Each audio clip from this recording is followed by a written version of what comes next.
What's happening? Good to see yous. New York Hardcore Chronicles Live, episode 423. And it just so happens that today, this show is the 6th anniversary of the New York Hardcore Chronicles Live. 6 years. We've been doing it for 6 years now. So, appreciate everybody out there that's been a part of it and been along the way. It's been a great ride, and it's far from over. So thank you all so much, and everybody that's on Patreon that supports the show, and everybody else that's watched the show, contributed to the show, whatever, man. Farted in the same room as the show, whatever. I'm just happy that you're here, and yeah, how about that? Thank you, everybody. I appreciate. Thank you. Yeah, 6 years, right? Thank you, John. Crazy, man. 6 years started, and where did it start? In Arnie Stone's kitchen in Florida. Yes. Much love, Drew. Thanks for bringing Stephen and Lori on. Oh, okay. Stephen, I'm going to bring him back on in a minute. Happy 6 years, Drew. I remember seeing you on Joseph Arthur's podcast and finding out you're now doing a podcast. That was kind of a watershed moment when Joseph had me on his podcast. That was great. He had a good show. That was a good show. So yeah, absolutely. Listen, bro, Aaron, you absolutely love this show. Yo, this show absolutely loves you. So, well, Josh, you're a great part of the show with the cards, man. So thank you. Appreciate it. Yeah, thank you, everybody. And listen, I'm just the container. Ladies and gentlemen, boys and girls, Stephen Messina and Lori Dawn. Hey. Hey, happy anniversary. And happy Easter. Happy Easter. Happy Pesach. Yes, happy Passover. Listen, so much to be happy about. To everybody, happy yes. Easter and happy Passover, and to everybody, happy Sunday. Happy Sunday. Let me tell you something. Also, listen, it's Easter, it's Passover. Not everybody out there is with family. I don't have any family here in New York these days. You are my family. So We are your family. everybody out there, we are your family. You're with us. You're with That's us. right. Wow. One of us. One of us. Yeah. Join us. So So wait, hold on. This is the obligatory. Whoa. Uh-oh. Let's bring it up. there it Let's do is. right. Hold on. Shit's getting crazy. I don't know why.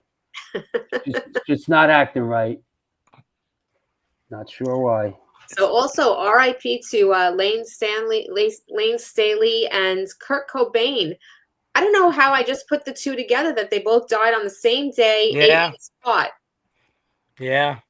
The Lane Stanley thing is kind of interesting. How do they know he died on this day? Wasn't he sitting in there like for like weeks, kind of? 2 weeks. Yeah. And his cat was the one who like kind of sounded the alarm, was Because meowing. he's probably hungry.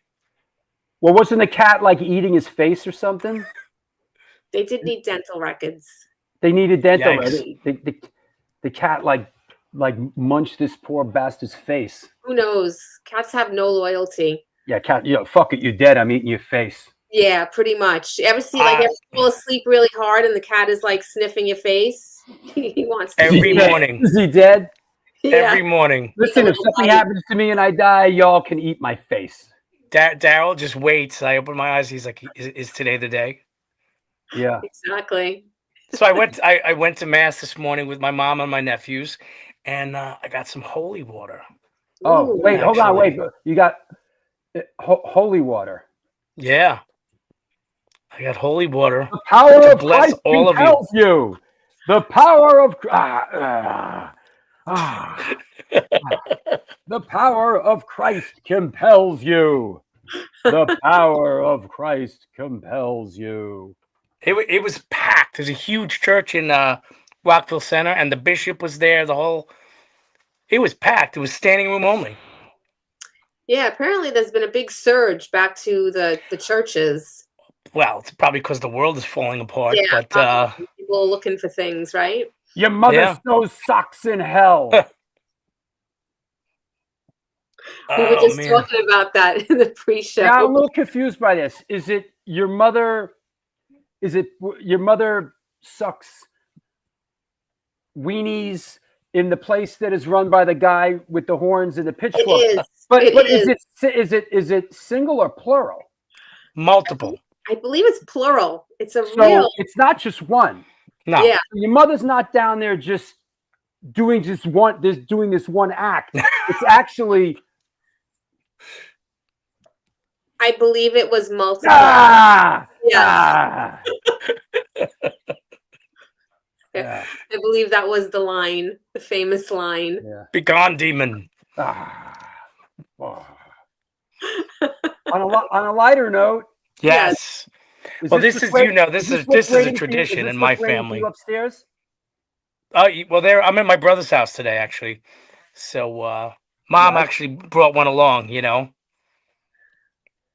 I'm confused by this. Yes. First off, I'm pretty sure I could live for a week on this plate right here. Mhm. Lori, let's test you. Lori, identify the item in the middle. Pots of palm. Wow. And to the right of that? She's good. She's good. Pots of palm, and then there's artichokes. Wow. I would never have figured that out. I would go to town on both. We are big on both of those. Yeah, I love those artichokes. Yeah, they're good. And to the left, the green olives and is that cheese? Oh, Yep, and then I think you got roasted peppers and black olives. And that cheese is a Cabernet Sauvignon cheese too. It's amazing. Okay, nice. Who makes the decision that they have to share a compartment? Like some get a full compartment and others have to get a half a compartment. Is that a mom call right there? Yes, Mom makes that decision. Jane makes that decision. Right. Because it's a very scientific thing here, because it's all like how much you think that the people are going to eat. Not everybody's really big on the roasted peppers, but a lot of people, the cheese is a big thing. So. Oh yeah. Yeah. So you need like a compartment and a half of the cheese. The olives very salty. You don't want too many of them. They get half. Right. Christmas time we do 3 trays of those. Nice. You got a show coming up, don't you, Steven? Yeah, this is coming Friday, as a matter of fact. In fact, really looking forward to this one. Back on Long Island with our friends in Marleybone Rockabilly Band. That, as you know, that's our friend Denise's husband Nelson's band, and a band from upstate called Superhero, which are pretty cool. You know, kind Wait of a like second. Denise's husband's in a band? yeah. He's the singer guitarist In what? Superhero? in Marleybone. This band is fairly new. They just really started about last year, and we've been getting shows with them and inviting them out, and they're really good. They're all like ex-metal heads that play rockabilly now. Cool. And in fact, back in the 90s, we played a show at Coney Island High with a band called Witching Hour, and it was Nelson's band back when he was in like a progressive death metal band. And now he's a rockabilly guy. The power of Christ compels you. The power of Christ compels. You're gonna need that holy water. You're gonna need that holy water for Katie's because that place is haunted. Hey, you know what? Can I borrow that for the next? What's the next? Oh no, I brought you one. I grabbed an extra one to give you Sunday. Okay. The next, a week from today, there's not a show. There's we're doing a free all ages. Listen, if I could borrow some of that to sort of splash in people's faces, just to weed them out as they come through the door. You're gonna need that to wash people's armpits with. Yeah. Oh, jeez. Bring the holy fire water. Hose. Bring the holy water to Bad Luck 13. Oh, I did some Googling on that one. Yes, Bad Luck 13. It's the end of the world as we know it. Yeah. Yep, Bad Luck 13. We're putting them in Tompkins Square Park. Total Armageddon. That said, hey, thanks. Happy Easter. Thank you. Happy Passover. Happy Passover. Happy Easter. Bless you both. Have a great show. We can all play like maybe a drinking game. Everybody drink when they say Grateful Dead. Yes, and you know what? If you are going to drink, this is the beer to drink, by the way. Must not talk Grateful Dead on today's show. Oh. We're going to see how long you guys can last. It'll last a little while. Yeah, be a good show today. All right, I'll talk to you guys later. Take care. Have a good day. That's right. This is it. You asked for it, you got it. Often imitated, never duplicated. It's the New York Hardcore Chronicles Live. We are sponsored by DTFM Vinyl Distro, Generation Records, 126 Hardcore Clothing, Women of the Pit, She Devils Coven, Minty Fresh, and the Texas Silver Rush. They're a jewelry design firm and boutique store located in the birthplace of the Texas country music scene in Fredericksburg, Texas. They specialize in working with musicians in all music genres, design and create unique one-off pieces, as well as the style and for stage, album covers, promo photos, and, believe it or not, social media exposure. Their client list includes Rock and Roll Hall of Famers Greg Rollet, Ringo Starr, and of course, Agnostic Front. Information and online sales are being taken at their Facebook and Instagram page, and of course, www.thetexassilverrush.com. That said, let's clear the deck. What the heck? And let's bring on today's guest. Here we go. Today's guest is a singer-songwriter hailing from the Bay State of Massachusetts. He's known for his dynamic vocal range and his proficient career with the bands Overcast, Hell Night, Downpour, Death Ray Vision, and of course, metalcore stalwarts Shadows Fall. Please welcome, coming at us from the home of Anheuser-Busch, St. Louis, Missouri, Mr. Brian Fair. What's happening, Drew? And he's back. Yes, good to be back, my friend. Good to see you. Good to see you. How's things in St. Louis? Things are good. It's a beautiful day. The kids are out there stomping all over the new grass seed I just put down. You know, we're getting it done. But yeah, it's been lovely. So can't complain. Who would have thunk you would have ended up in Missouri? Of all places, honestly, after traveling the world, I never thought in a million years I'd end up here. But my wife, this is originally where she's from, and when I was still traveling, we just it made more sense to settle down here. And honestly, housing prices in Boston area were getting absolutely insane. Sure. So, and we got the grandparent daycare here and all that. So it just made more sense. But I miss the East Coast though. I'm not gonna lie. I miss the ocean, landlocked. Yeah. That's right. Chuck Berry was from St. Louis. Yeah, yes, indeed. Yeah, yep. Still got his club / restaurant still is up there in Blueberry Hill, right? down the loop. Yep. So yep. Very cool. All right, let's chop it up. Let's get going. Hey, the sooner we can get through this stuff, the sooner we can talk about the Grateful Dead. Yeah, I heard that before. I was like, we're not even gonna make it through the intro, man. I was like, we'll be on a Bob Weir tangent before we know it. Must not talk about the Grateful Dead. We'll visit it. We'll visit it. I said everybody drink. We already talked about them, so that's a drinking Right, game. yeah, everybody drink. Oh, is that the drinking game? Yeah, that's the drinking game for today. So anytime we mention the dead, so. All right. So how did you come up? Did you grow up in a musical household? How did music come into your life? Yeah, my parents were fairly music listeners, not, didn't play instruments or anything like that, but and it was a lot of doo-wop, a lot of 50s, oldies, and that was kind of my first exposure. But then, of course, the classic cool older neighbor who turned me on to Kiss when I was like, probably 5 years old, and then from there, me and my older brother started stumbling into like early metal. Like the first cassettes I ever bought were Ozzy, Blizzard of Oz, and Men at Work, Business as Usual on the same day. So just some classic 80s, going on. Yeah, I saw that, and I think that's sort of a testament to sort of your love for a broad spectrum of music. Just the fact that Ozzy Osbourne and Men at Work. Totally, exactly. I always was pretty eclectic in what I listened to, but metal started kind of taking over pretty quick. Right. I started getting into all the classic metal, and was lucky enough that some older uncles and neighbors, like I said, started taking me arena shows when I was real young. So started going to a lot of the arena shows and loved all that. But then that kind of spilled right into thrash metal, and that I attribute a lot of that to skateboarding. Like whatever was popping off in Thrasher magazine, I was going to check out. Yeah, and so, I mean, we've talked about this often, that for a lot of us, for a lot of people, Thrasher magazine was sort of like a portal to punk and hardcore.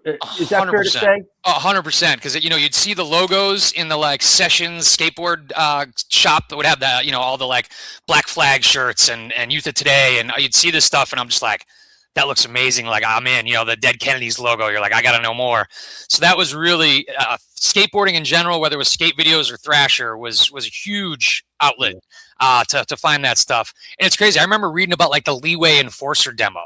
And so it wasn't just like big name punk rock stuff. They would get into the underground, which was, at that time, there was no other national publication that was talking about these bands. And skateboarding was a huge door opener for me. It's how I met Mike D, who's now in Killswitch Engage, but me and him started Overcast together, meeting at a ramp, like literally skating my friend's backyard ramp. He was friends with that guy's cousin.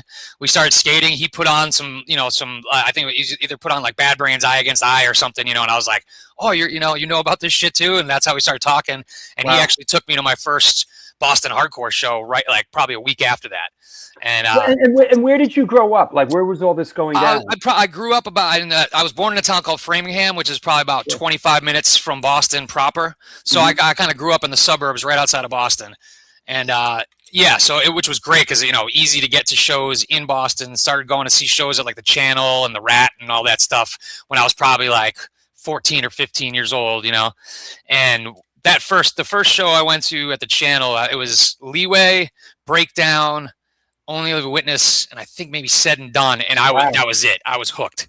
I was the classic 14-year-old little kid stage diving off the railing, and just having a blast, but also a little scared too. There was like fear was part of the deal back then, and I think that was also something that drew me in. You're like, yo, man, you got to have your head on a swivel out here, man. Like, shit is going down, and I think that's what really drew me in. So 100%. I think a lot of hardcore in early hardcore and hardcore in that era, it was it was definitely dangerous and edgy. Oh, Larry Kelly says great women's prison in Framingham. Yeah, that is true. I did not grow up far from the women's prison in Framingham. Wow. And there's also a hostess factory. So can you imagine being in that prison and the hostess smell is just wafting into your window between the bars? It's gotta drive you crazy. That's like torture in itself. Full scale torture, Because they're not getting any hostess anything in that prison. Yeah, exactly. That's fun. Your parents were teachers, right? Yes. Yep. So both my parents were teachers. Awesome. Yeah, and that led to a lot of not only did that put like things like education and reading and all that really at the forefront, we also had summers off, so we traveled a ton. So I got the travel bug early.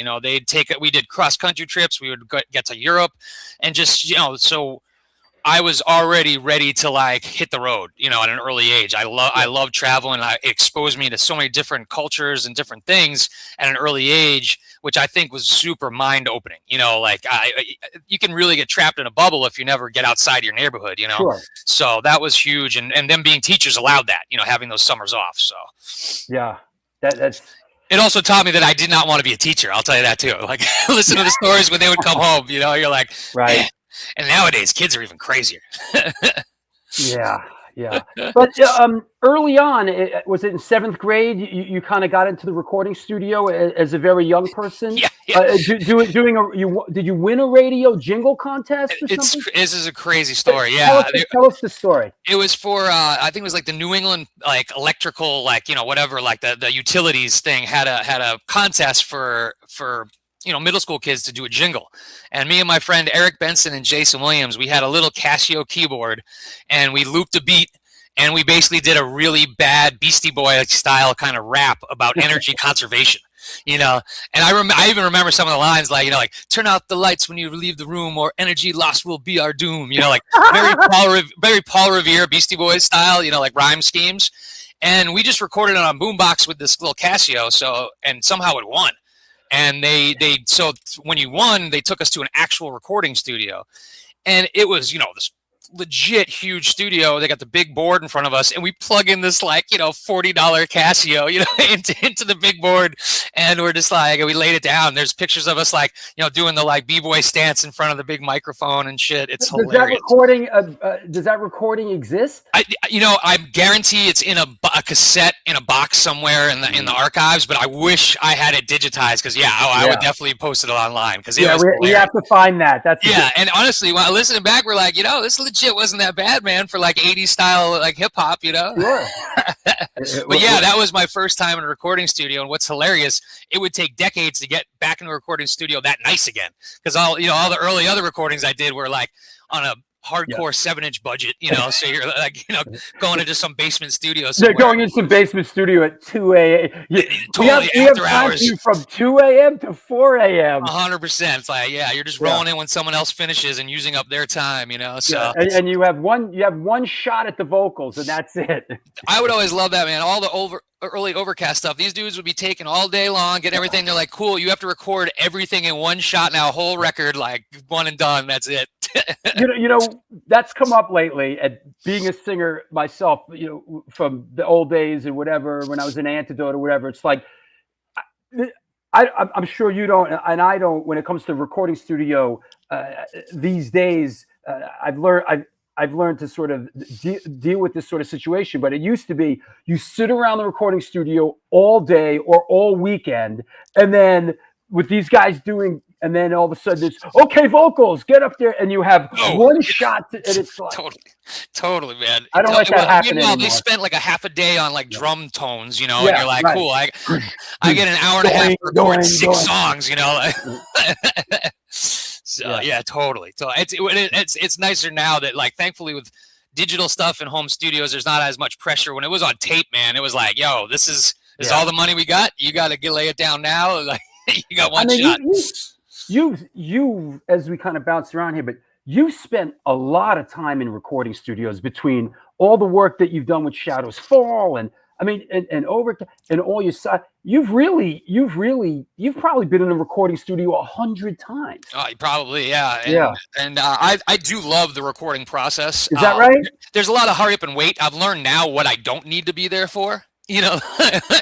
So, and I do like to be involved a little bit, but I'm like, if you're just gonna spend the next day testing every symbol in the entire universe before you figure out what you want, I'll be outside, man. I'll be somewhere else. You know what I do now?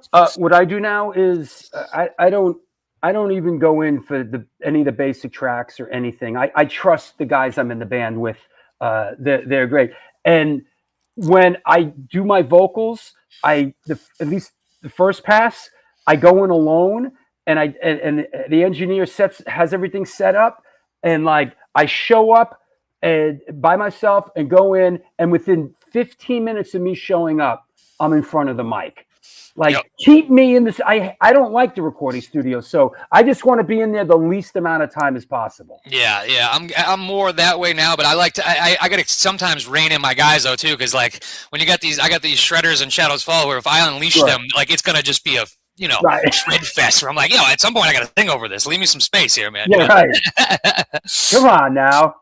So yeah, I've sort of, through trial and error and getting pounded on as the singer. Yep. Yeah. Totally. And the singer back then when we were young, right? Who's basically, why am I paying my part of everything when I get to fucking record this much time when you other guys are in there for days and I get an hour? Totally. And also they're like, oh man, your voice is kind of shot at the end. I'm like, yeah, because you made me sing every song in an hour. at 2 a.m. Exactly. Totally, man.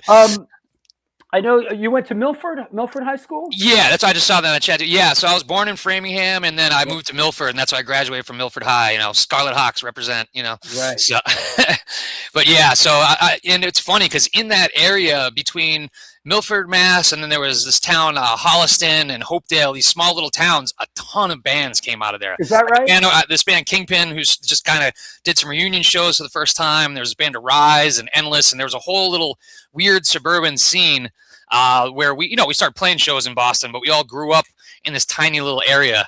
Yeah. And it's crazy. Even just thinking of that era, how many bands came out of like such a small little group of people that are still doing it to this day. That's the other thing that's crazy. Like you can tell everyone we're lifers, Yeah. So yeah. It sort of reminds me of Astoria, Queens, where like, Murphy's Law, Leeway, Crowd. It's just like, boom, there's like 20 New York hardcore bands that came from Astoria, Queens. It's crazy. It's like you always think, is there something in the water here? It's like, no, it's it's just because it's usually because a bunch of friends all pushing each other and not even realizing that you're creating music that's going to stand the test of time. You're just having fun, and it's, I think that friendly sort of competition and motivation pushes you to do, try new things and see how far you can take the music. So it's awesome. Funny you should use the term "something in the water," because when I did the New York Hardcore Chronicles film, one of the segments that was sketched out that didn't make it into the film was "What's in the Water in Astoria, Queens," and it was about like how did all these bands come from here? Yeah. It didn't make it into the film when the film had to get cut down. Was Frenzy your first band? That was probably my first real band. I played bass, and then towards the end played bass and sang. And we were kind of a mix of all of the dudes in the band's influences. So we would like cover everything from like Sex Pistols to like Wasp, and then our originals were like a mix of all that, So we had some of that 80s metal in us, but we were definitely like punk rock kids too. So it's hilarious to listen to now because the guy who was writing a lot of the lyrics, they were like kind of sleazy in an 80s way, but like the only thing reference points he had about any sort of thing like that was from like Kiss lyrics or like whatever. Right. So, it wasn't from life experience at 12, like or whatever. So listening to him now is hilarious. You're like, how did we get away with this shit? How did you end up playing bass? Was it just one of those sort of young things like, okay, we need a bass player, there's 4 strings. 100%. I had a guitar. I got a guitar pretty early and I hadn't quite figured out how to play chords yet. And the other dudes who I was friends with were getting better. So I was like, all right, man, I guess I'm the bass player. Okay. That's usually how that happens, Yeah. So, so I just like, all right, man, I can hit the dummy string. I can just, hold it down and play some root notes and, Sure. yeah. And it's funny because then after Frenzy, I met Mike D, and he was talking about we should start a band. And I was like, well, I play bass. He's like, well, so do I. And I already got songs. I was like, all right. He's like, so you're the singer by default. I was like, okay. It's funny. That's how I ended up being a singer also. I was sort of like bass player, and I like tried out for a band, and I couldn't really cut it. And then we were like, well, maybe you could sing. Yeah. And so that's how I ended up in my first band in Boston, the Mighty COs. I like tried out as a bass player and like didn't work out, but I ended up they moved me to the singer. So most singers in this world, that's kind of how that came from. It was well, you can't cut it as playing the instrument part of it, but like you're a cool dude, you might as well sing, and you're like, all right, cool. Yeah, and like it's quoted in the Boston hardcore film about back then the singers was like the guy who had the most to say, exactly. or the guy with the biggest mouth. The biggest mouth, and usually who was the hardest dancer in the pit, and you're like, cool, right. you're the front man, You're the moves and you got the mouth, You're the tip of the spear. Yeah, totally. Yeah, that's great. And I quote you, regarding Frenzy, we sounded like a bad mix of Skid Row and the Sex Pistols that did occasional Wasp covers. Yep, that's pretty much nails it down, man. And that was about like. Half the dudes were listening to more like, glamish, well, not glam, like 80s metal. And then the other half of us were listening to Black Flag and the Sex Pistols and stuff. So, So yeah, it was the combo of the long hairs and the skateboarders, When worlds collide. Yeah, exactly. You mentioned you started going to shows in Boston, like all ages shows at like age 14. What was that like? Was there a vibrant Boston scene in that era? It was, it was kind of in a weird transitional time, I think. Like, I didn't know that at the time. Like, to me, it was like the coolest, craziest thing ever, But I think early 90s, I think some of the that late 80s sort of like where it was getting huge sort of was dying down a little bit. But to me, it was a whole new world. I couldn't believe that you would be that close to the bands, especially coming out of arena shows, getting used to being half a mile away from the band, with the big barricades and all that, to go to these shows and be like, wow, the band I've been listening to the most is 2 feet away from me. I can get on stage, sing into the mic, dive on my friends' heads, and have a blast. And then also realizing the bands opening these shows were all kids my age. And I was like, wait a minute. I was like, well, you can do this. I was like, this is attainable. This is something that it didn't have that larger than life separated from the audience thing. So it was, to me, mind-blowing. But it was also a real eclectic time sonically, where you had some of the older bands that were still around, like Slapshot and Wrecking Crew and all that. But then these younger bands were either mixing some noisier elements or melodic elements or, different things. So there was a lot happening musically that was pushing in different directions. And I think so for me, it made perfect sense because I was already listening to stuff that was all over the place in my own music collection. So to see bands that weren't afraid to kind of branch out, try new stuff, was hugely inspiring at that time. So, and then, but like I said, and also then realizing I'm going to hang out with them after the show. It was like you knew right away it was a community. You could feel that vibe was there, and I was like, I'm all in. I want to be part of this weird group of misfits and freaks, and those words could be my words in Boston in 1981 when I went and saw SSD Control at the Media Workshop for the first time. Literally every word you just spoke, same thing. It was kids my age. It was a community. Totally. Like you could move that over from you to me, and that would be explaining when I first started going to Media Workshop and Gallery East shows when it was SSD Control, Gangrene, Jerry's Kids, FUs. I can't even imagine being able to see that live, because also at that time there wasn't anything that sounded remotely like that where you're like, well, how is this happening? Like, dude, those early SSD videos, I'm just like, this is everything I love about hardcore, Yeah, so it was crazy. It was intense, and it was a fun time and a special time, and I did feel like it was a special time I did feel some sense you were part of something that was going to game-changing stuff, I do remember that, and thinking somehow this is important, and I should document this to the best of my abilities. That's awesome. Tell us how did Overcast come together? Yeah, but like I said, I was skating with Mike D, and we were talking about going to see Leeway. We went to the show, and on the way home, he had been in a few bands before that. One was called Gigi Pilon, the Grub Monkeys, which is still one of my favorite hardcore band names ever. And then that turned into Nice Try, and they were kind of like, it was like Cro-Magsy, like sort of heavy hardcore, but like, real basic kind of stuff. So he had some songs floating around, and I grabbed the drummer for Frenzy, Jay Fitz, and was like, let's jam. So the first jam was in my garage, and it was Mike on bass, Jay on drums, and me singing. We didn't have a guitar player yet. And of course, I went right to the local metalhead guitar player kid in my school, the only dude with a mullet and a Nuclear Assault shirt. And I was like, yo, we need you in this band, And he knew what hardcore was and had heard some of the bigger bands, but wasn't really in tune with it, that there was a whole scene around it and all that. Right. Just classic metalhead thrash metal dude. And we pulled him in and started taking him to shows, and that opened his eyes to all this other like, whoa, what is happening here? This is amazing. And so for a little while we were a 4-piece, and then and kind of recorded the classic 4-track demo, in the drummer's living room.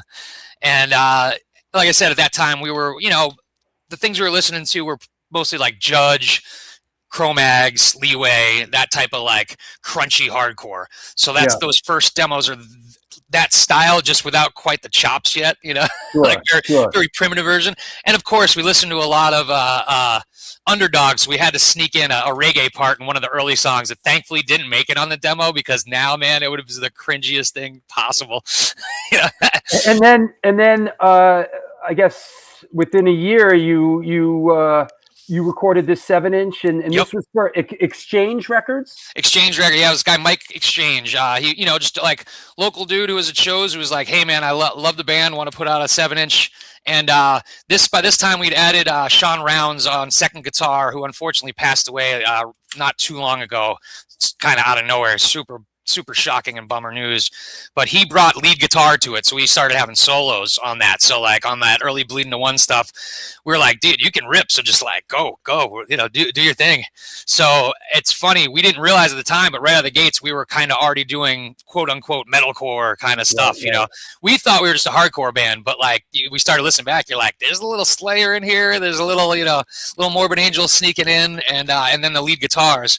So it's funny, but and then, that was, so to have a actual record, like a 7-inch, was the coolest thing at that time. I was like, I can't believe we were able to record something that is now in a tangible form, like it was such a cool thing. And that also opens your eyes to like, you can do this yourself on a small level and sell them at shows and sell them at Newberry Comics, the one store that would, sell local 7-inches and stuff. And it was just like, man, all right, if we want to make it happen, we can do it ourselves. We can make this a real thing.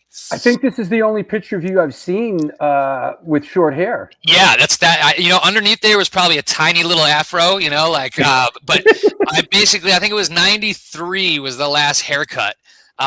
It's where I had little crisscross twisted braids, Yeah. I wasn't wearing my pants backwards like that, but I definitely had the crisscross hair. And and then just from then, man, this is 30 plus years later, like here we are, Yeah, we'll get to that, man. Yeah. But yeah, okay. And the hold on, let me grab this. That's so. Were you kind of known as like a Worcester band?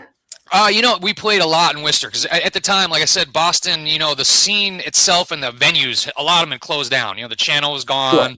Sure. So we ended up playing. There was a place called the Worcester Artist Group that was basically a kind of a squat loft like art space that would do shows. And that's some of like my first shows. I remember going to see were also there, and it was that classic DIY venue, anything goes, run completely by kids. Right on. Zero fire code, stuff, just chaos. But some of the shows I saw there were huge and amazing. I remember seeing Biohazard there on the first record, and Dinosaur Jr. did a warm-up show there before they were about to go play European festivals. They were starting to get pretty big. I think it was right before the Green Mine record. They played there where so there's probably 400, 500 kids in a place that should fit 150, you know, classic style. And what do? They turn all their amps to 1,000, get the feedback rolling, and then just drank beer out back for like 10 minutes while everyone inside is just sweating and heads are exploding. I was like, this is the coolest shit ever. John said I saw Biohazard there and saw the Boss Tones there. But, you know, it's funny. The Boss Tones were huge part of even the Overcast story. Our second show ever was in Worcester with the Boss Tones at a place called EM Lowe's that's now the Palladium. Huge place, so like 2,000 people. I'm 15 years old, you know, at the time. Second show ever. I'm wearing some big ass 90s skate jeans, like, you know, size 50 waist when I weigh about 150 pounds, you know, and my belt broke. And so the pants won't stay up, and I have Mickey Mouse boxers on. So here I am, 15 years old, in front of 2,000 people, opening for the Boss Tones, finishing the set in a pair of Mickey Mouse boxers. So yeah, Boss Tones shows were as fun as you can imagine. And also back then, compared to the other hardcore shows, there was actually girls at the Boss Tones shows. You know. I think it's time for everybody to have a drink because I can't avoid this one right here. You ready? You mentioned the EM Lowe's Theater. Yep. In November 9th, 1982, I saw the Jerry Garcia Band at the EM Lowe's Theater. Yes. In Worcester, at the EM Lowe's Theater. Everybody have a drink. That's awesome. I can't even imagine seeing Jerry in a place like that. That must have been incredible. And you know what I remember of that place? It was like an old, dusty, dirty... And it still is. They still haven't swept. It's, you know, falling apart. Like those are the places that Garcia would play in the early. Like, he'd play all those funky places. Totally, that's awesome. So it all comes full circle, but it all gets back to Jerry at some point, man. Well, have a drink, everybody. Yep. I guess, you know, I'm sort of like, wow, there was like a Worcester scene. That's cool. Yep. Yeah, there was. And there was a lot. It's funny. The bands who were from Worcester seem to have a real interesting take on heavy music. There was a lot more like weirdness to it, it seemed. You know, like Boston had a very hard edge to a lot of the local bands. Worcester had a very weird edge to a lot of the bands. I saw someone in the comments talking about this band Friends of Ed. They were faux. They were like a wag house band. And they couldn't have been a more eclectic, bizarro band, but they were awesome. And that stuff, you know, bringing that art into it was always a big thing of that kind of area, you know, like out there. So, which again, I think opened my mind to all kinds of different stuff as opposed to just beat down and fast hardcore and like, you know, at least like, hey man, there's all kinds of weird ways to take this. Yeah. You know, many folks kind of point to this record as a very important release as far as the evolution of metalcore. This is a beloved album. Could you give us some perspective on this album? Yeah, definitely. By this time, we were letting a lot of the metal influences shine. All that subconsciously too. It was just a mix of what we were listening to. We were starting to get into bands like, you know, Neurosis and Morbid Angel and Carcass and stuff like that, and that was seeping into the sound. And it's funny because, again, recorded on a shoestring budget, you know, like I was at this place in New Hampshire that we recorded at. And to me, though, at the time, I was like, I couldn't believe we had something that sounded like, you know, like real, you know, I was like, wow, man, we're making a real record. But of course, I had to record all the vocals in the last hour and a half of the studio time. So basically the length of the record is how long I took to record, you know? Right. And I'd like to double a lot of stuff. So I basically did it twice, just straight through. And so listening back, there's all kinds of things I wanted to do. There's things I wish I could have fixed, you know, but you know how it was back then. It's just, it's one and done, man. Just, you know, we got to go. So yeah, it's funny. You can see the little bit of start of the dreads in that photo there, you know? They're tiny. They're there, but they're tiny. And this is Endless Fight Records? Yeah, it was this guy Josh out of Connecticut, because Connecticut became a second home to us as well. New Haven.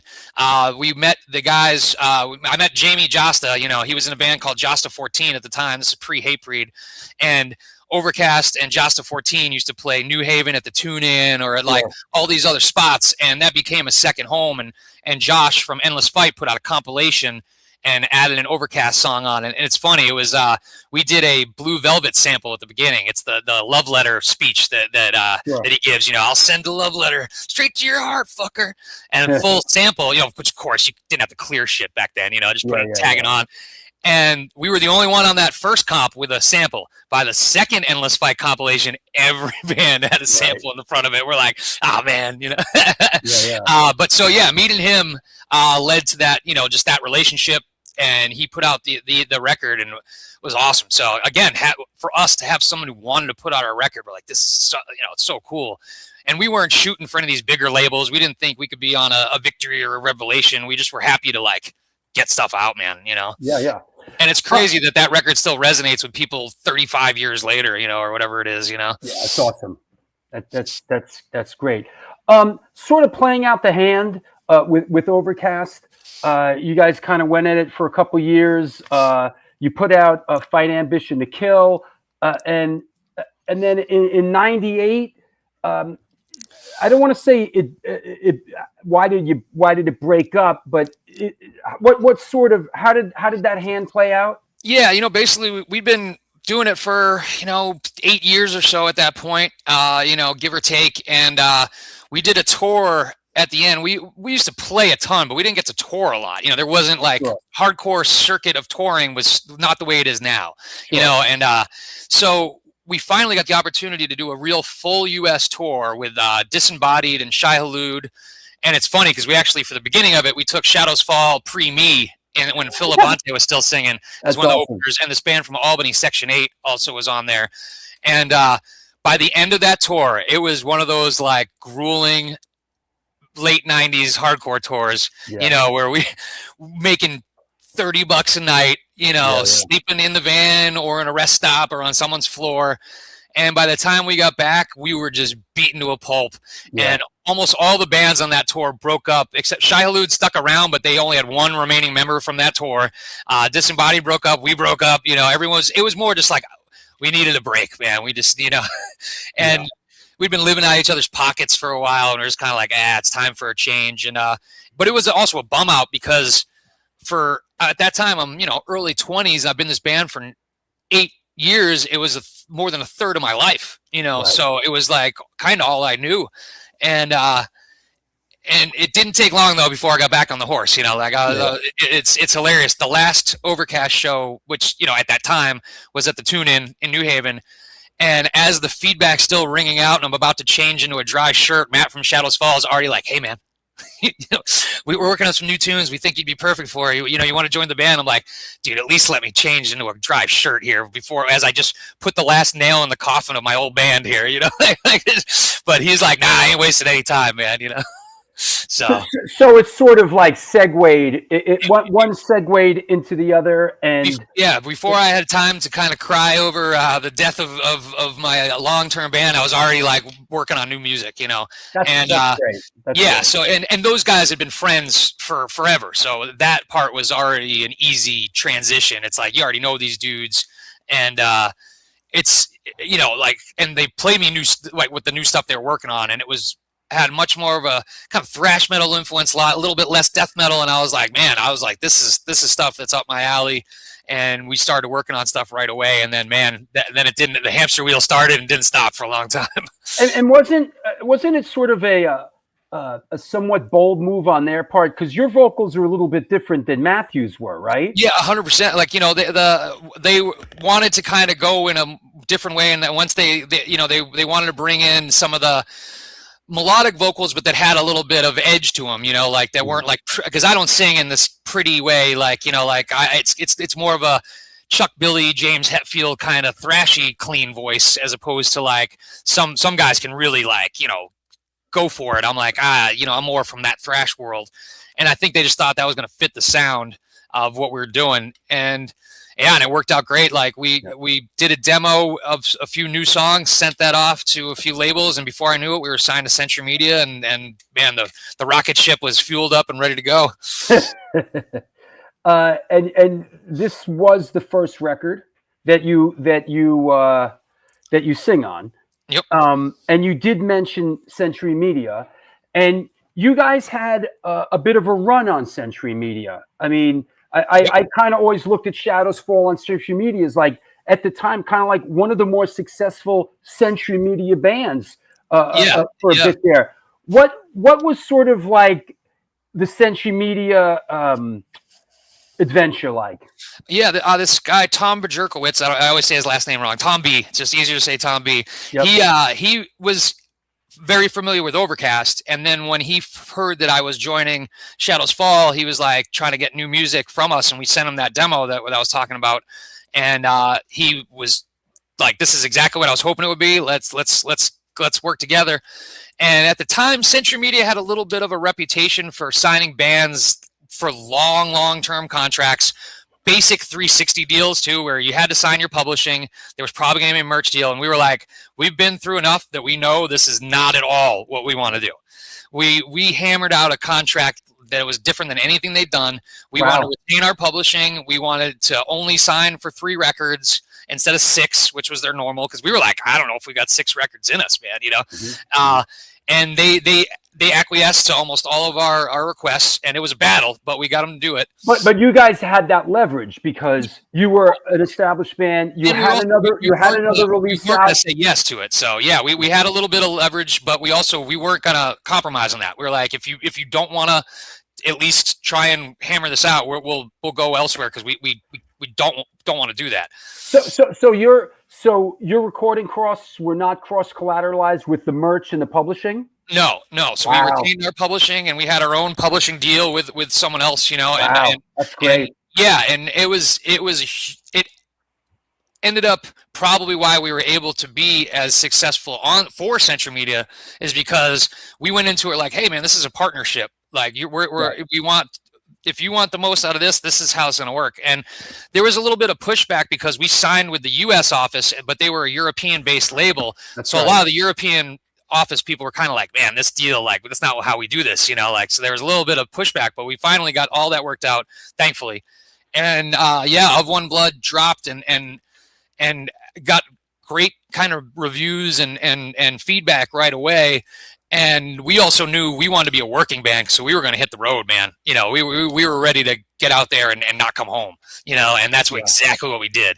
Right. And at that time, that's what you had to do if you wanted to kind of make this, you know, jump to where we're like, this is what we want to do full time, you know, and it was crazy, man. You guys were road dogs. You worked there. Was Borvoy at the label? Yeah, he was still with the European side of the label. Yeah, and this other guy, Robert, was another one of the owners there. Robert Comp, yeah, and he was a big supporter of us from the beginning, because he kind of saw, he's like, I think this is like where things are heading in the music world anyway. It was the other dude, Robert's partner, who passed away. He was sort of the hard ass at Century Media. I don't recall his name. Oliver. That was the other Oliver. Guy. Yes. Oliver was the sort of German hard ass kind of. And that was just the way they had always run that business. And honestly, hey, it worked for them. Like, I get why I never fault labels for trying to get you to sign a bad deal. Like, it's in their business. That deal, that 360 deal that you mentioned, is the same deal that Roadrunner signed Life of Agony, 100%. Typo Negative, Sepultura, Machine Head. I mean, but a lot of times the bands realize after a while, they're like, we're making you guys a ton of money, and we're just barely scraping by. And then you also realize, like, you have our best years locked in, you know, like it's tough. But I also, hey, that's why we were lucky enough to have seen enough and done. The other thing is doing things on your own. You learn how to do things. So we're like, hey, if we have to do this on, we will. But we also know how it works. So we're like, we're not going to give up this freedom to do things the way we want to as well. So sure, and the Art of Balance, I think was a big record for a label like that at the time. Art of Balance sold like 100,000 records, and for a label like that was like going gold for a label like that at the time, right? Totally, yeah. The Art of Balance was a huge jump for us from that, and for the label, yeah. Like for them to do over 100,000 copies at a time when it was legit, like those are SoundScan sales, was huge for them, because also we know what we recorded budget-wise, how much it costs. We're like, man, you guys are recouping fast, Yeah, right. So, but also that record led to us getting onto Ozfest and things like that. So it took everything to the next level, and the label saw like, okay, this new kind of American metal scene is really starting to grow. It's the sound is shifting to this way, and they saw the actual number success of it. And I think that kind of legitimized why we told her, like, see, we told you, if you just like let us do things the way we want to do it, this is going to work out, you know? And you mentioned Ozfest. And I think for a lot of people out there who may not know, for a band like Shadows Fall to play Ozfest, you had to buy your way on that tour. 100%. And it's just so everybody understands, all those bands that you saw in Ozfest back in the day, their labels paid to get the bands on Ozfest. If you were on the second stage and not the headliner, you paid, and it was usually around $70,000 or so dollars to get on it. And they call it a marketing like budget. But it's like, nah, man, you're just buying on, you know, like, and which also shows you're playing these huge shows and not making any money. Like, so, you know, you're scraping by. But thankfully for us, we were killing it in merch. And they had an FYE tent where they're selling your CD, and every day we'd get the numbers back, and we're like, man, we're outselling everyone on the second stage. Wow. And you know, and it also showed us we did 2003. In 2002, Hatebreed had done the second stage, but besides that, it was mostly new metal bands. That's right. And then before that, it was all new metal bands. Cold Chamber. Yeah. And then by the time the 2003 one we did, it was half and half. It was like us, Killswitch, Sworn Enemy, you know, but then a bunch of major label new metal bands like Unloco and Grade 8 and Twisted Method and all these other ones. So you could see the changing of the guard, kind of. And then by 2004, the second stage was all independent metal bands. You know, it was like bands on Century Media, Nuclear Blast, like all that, you know, it was crazy. Because they were selling the second stage for the highest bidder, and that's what Sharon was doing. I'm not saying good, bad, or indifferent, but that's what it is. Because for a lot of bands, I think for yourselves included, it was in the big picture to get to where you want to go. That was part of it. You got to buy your way on. You're playing in front of a bigger, you're getting a bigger exposure, and it's all. That's why when people freak out about the Roadrunner contract, the Century Media contract, it's like everybody signed that contract, but not everybody had the gumption to sort of do the hard work to work their way through it. And in your case, you guys worked your way through it. And you ended up, you know, on a major label, right? Yeah, and that's like you said, the opportunity is there, but you got to make something of it when they buy you on. And we always would say, you get us on Ozfest in front of those people, we will win them over. Like, we will show them what metal is, like, you know. And it worked, and you know, the crowd reactions were amazing. And next thing you know, within 2 years, 2005 when The War Within came out, we were on the main stage, and there we are, like opening for Iron Maiden and Black Sabbath on the main stage, just like it doesn't get any fucking cooler than that, man. And then that record, for them to sell 250,000 copies, you know, pretty quickly, really was a game changer, you know, like, so for us, it changed everything. And then I'm sorry. And then when you moved to Atlantic, that was Threads of Life. That was Threads of Life, yeah. So War Within was our last record with Century Media, and it's funny because when we were looking for a new label, they made us a great offer. It probably had more upfront money than even the Atlantic one, but the Atlantic one was a super band friendly deal. Yeah. And because again, we went in there with what we want. Also, we had the advantage that our lawyer was a former lawyer for Atlantic, now working on the other side for us. So she's like, here's every trap they're going to set. Because I created them, you know. So, right. And our A&R guy over there, this guy John Ruby, was an amazing dude, and we were also getting close with Jason Flom, who was the president at the time of Atlantic, and they really were behind the band and were into it, and they let us kind of create this great deal for the band. Right. Now, unfortunately, like happens a lot of times, by the time the record came out, John Rubley was no longer working in Atlantic. Oh, fuck. Jason Flom had gotten bought out and moved to Interscope. So all of a sudden, here we are, the only metal band on the label with absolutely no infrastructure behind us that has any idea why we're there. But it must have been an exciting moment, though, signing to Atlantic and having that's the label that put out Led Zeppelin. You know, like it's Atlantic fucking Records. You know, to have that logo on the back was crazy. Plus, we loved all the whining and dining during the label wars, you know, like we're down for it. I'm like, sushi. Yeah, it's like I'll run up your card. It's cool, you know. But then also, it was the first time we got to do something like we flew out to LA and lived there for a few months, recorded at Dave Grohl's Studio 606. And, you know, that the environment was incredible. You're walking through the gear room and there's Kurt Cobain's Roland JC-120 that recorded all the clean guitars on Nevermind. You're like, holy shit. And who produced that? Nick Raskulinix. Yeah. And Nick, awesome dude. Who, by the way, let me just say, for those who don't know, like you said, this record was recorded at Dave Grohl's studio, and Nick also produced the Foo Fighters, and he also produced Rush, right? Rush. Well, it's funny. He got the Rush job while we were there. And I got to give Nick some shit because while we're recording, he flew out to Canada to like do some demos with them. And we're like, dude, we're in the middle of making a record, man. And he's like, it's Rush. And we're like, yeah, it's Rush. I get it. You know? Yeah. Wow. So, Nick was an awesome dude. And it was definitely a different experience because, you know, dealing with a major, so even though we had a very band friendly deal that was super in our favor, the way they would do things could be frustrating because they were like, all right, we need to make a video. Here's the budget. And we're like, we could make 5 videos for that budget. And they're like, nope, you got to spend it on one. We're like, all right, then we're getting a crane and we're going to do all this shit, you know? You got to spend it on one. And of course, it's recoupable. It's recoupable because we were like, put this into 5 videos or put this into tour support. This is for a band like us. We're like, yeah, videos will totally help though. Still when there was, MTV2 was still having Headbangers Ball and Uranium was still playing videos. But you know how it is. We had guys who were like, we'll work on a budget to make a sick video that does not need this. But that's the way they once they earmark it for this specific thing, you have to use it all on that.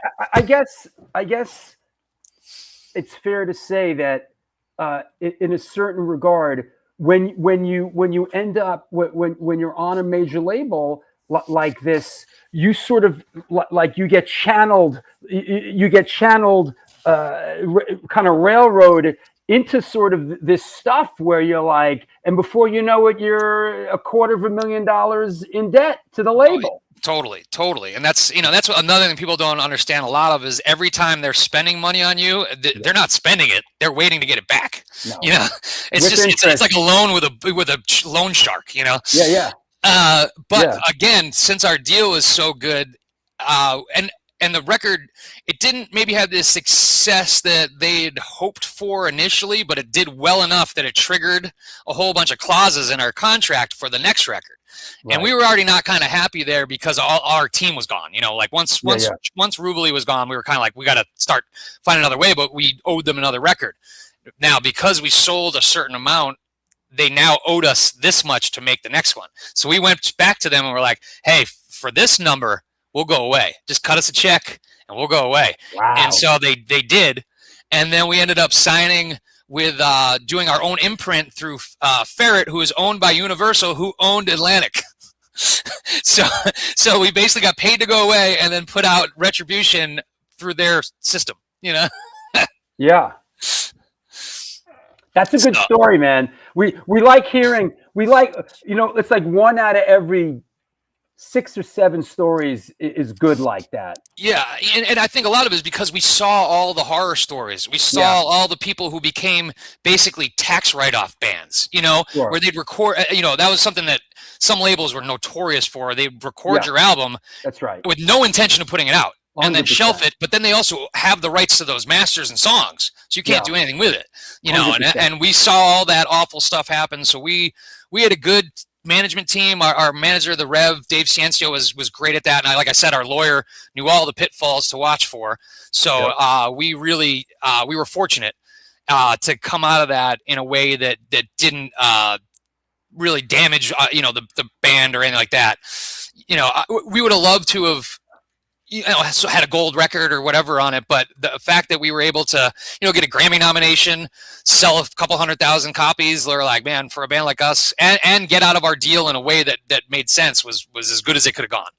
That's a good story. I'm glad to hear it. It usually you made it to, it's like you made it to a major label, you got wined and dined, you got a bunch of money, you racked up some debt, You Yep. sold some records, which triggered them having to sort of put up a certain amount for your next record, and you used that to negotiate a buyout, and you went along your way, and you started your own kind of little imprint. Yep, it worked out. It couldn't have worked out better that way, you know. Damn, Now, well, the only thing that could have been better is suddenly we went platinum, and then we're like, cool, we don't have to worry about any of this shit. But you know, being like us, those are pretty high dreams. Yeah. I know. I'm sort of accelerating the timeline a little bit. It's all good. But as we're kind of heading to take a little break, and we want to talk about some of your other projects, but how does the initial run for Shadows Fall play out, and why did you guys take such a break? You know, I think we were just burnt out, like for real. Like we'd been on the road for, at that point, 15 plus straight, you know, year, and we were a type of band, like I said, that we would tour 8 to 10 months out of the year. We didn't like to go home at first, you know. So by the time that Fire from the Sky came out, we were pretty burnt out. I had a kid, our bass player had a kid, and my second was on the way. And I remember I was in Bulgaria watching my daughter crawl for the first time on Skype. And I was like, this is hard, man. Yeah. And I didn't think I could do that again when my son was born. Sure. So I had to make some tough decisions. You know, I was like, I can either be selfish and make just enough money to take care of us, but not be home, or it's time to maybe, you know, take a break. And physically, I also was pretty beat up. My neck, my back, just like everything it was starting to catch up from years of jumping off of, you know, PA speakers into crowds and all that, and swinging my hair around like an idiot. Everything was starting to just hurt, and that, you know, how that leads to all of us getting on each other's nerves, you know, and driving each other crazy. And then also people started having some amazing opportunities. You know, John, our lead guitar player, got the Anthrax gig. Right. And at first it was a fill-in thing, but then we were like, man, if you're in the Big Four, dude. Like, if you know you have this chance, you got to take it. Like, he had those posters on his wall as a kid, you know, and now he's getting to play with them. Was Bittner in the band by then? Bittner had filled in for Charlie a few times, so it's funny. We for a little while we were like the minor league team for Anthrax, you know, like you're getting called up this week, kid, you know, like right.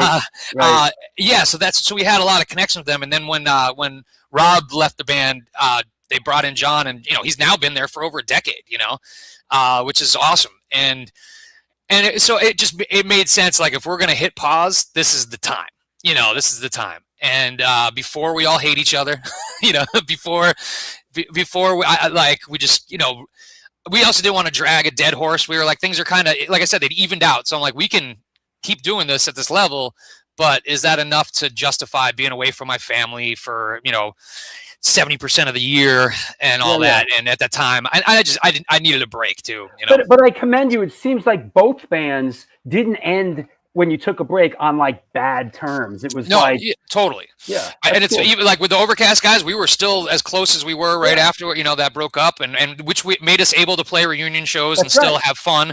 Same with Shadows Fall. We were, like I said, before we hated each other, let's hit pause. You know, because you know, things start getting it's like a 4-way marriage, and you know, it's hard enough when you do it one way, you know. 100%. Hey, let me take a sponsor break, or let us take a sponsor break. You got a couple minutes, and then we'll come back and let's talk about other stuff. Hell Night, Death Ray Vision, and all your other side projects. I'll see you in a couple minutes. That's what's up. Halftime. Brian Fair, Shadows Fall, and much, much more. This is the New York Hardcore Chronicles Live, episode 423. Happy Easter. Happy Passover. It is the 6-year anniversary of the show, and I'm really glad you're here. Now, a word from our sponsors. Since 1992, Generation Records has been a mainstay of the New York metropolitan area music scene.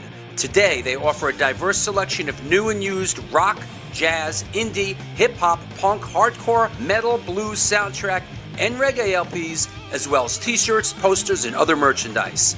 They buy used record collections and music memorabilia and will pay you top dollar for them. House calls made for large collections in the tri-state area. Call or email generationrecords@gmail.com and follow them on Facebook and Instagram.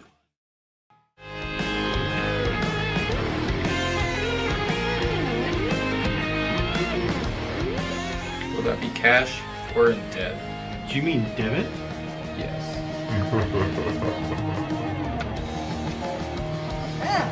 Sorry. Another eternally satisfied customer.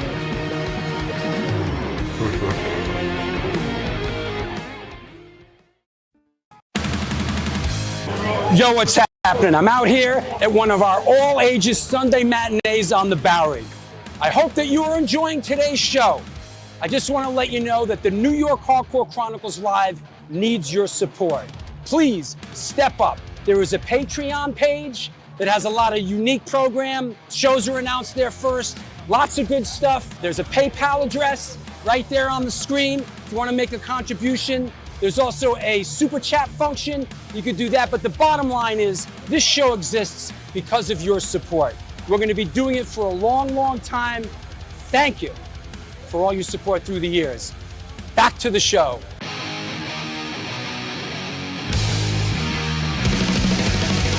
Conditioned by indoctrination, conditioned by society.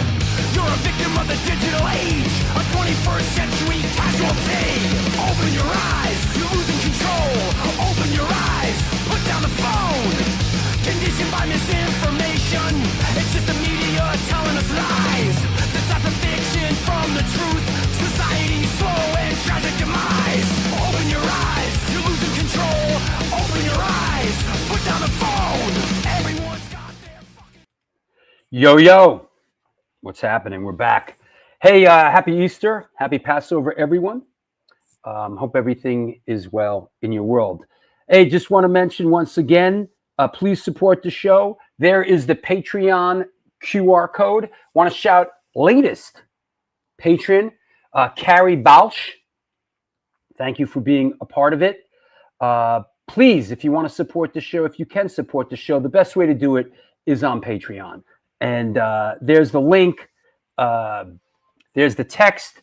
There's also a PayPal address there. If you want to make a donation, there's a super chat function that you could do. If you want to ask our guest a question, it comes through in color and I can't miss it in the chat room.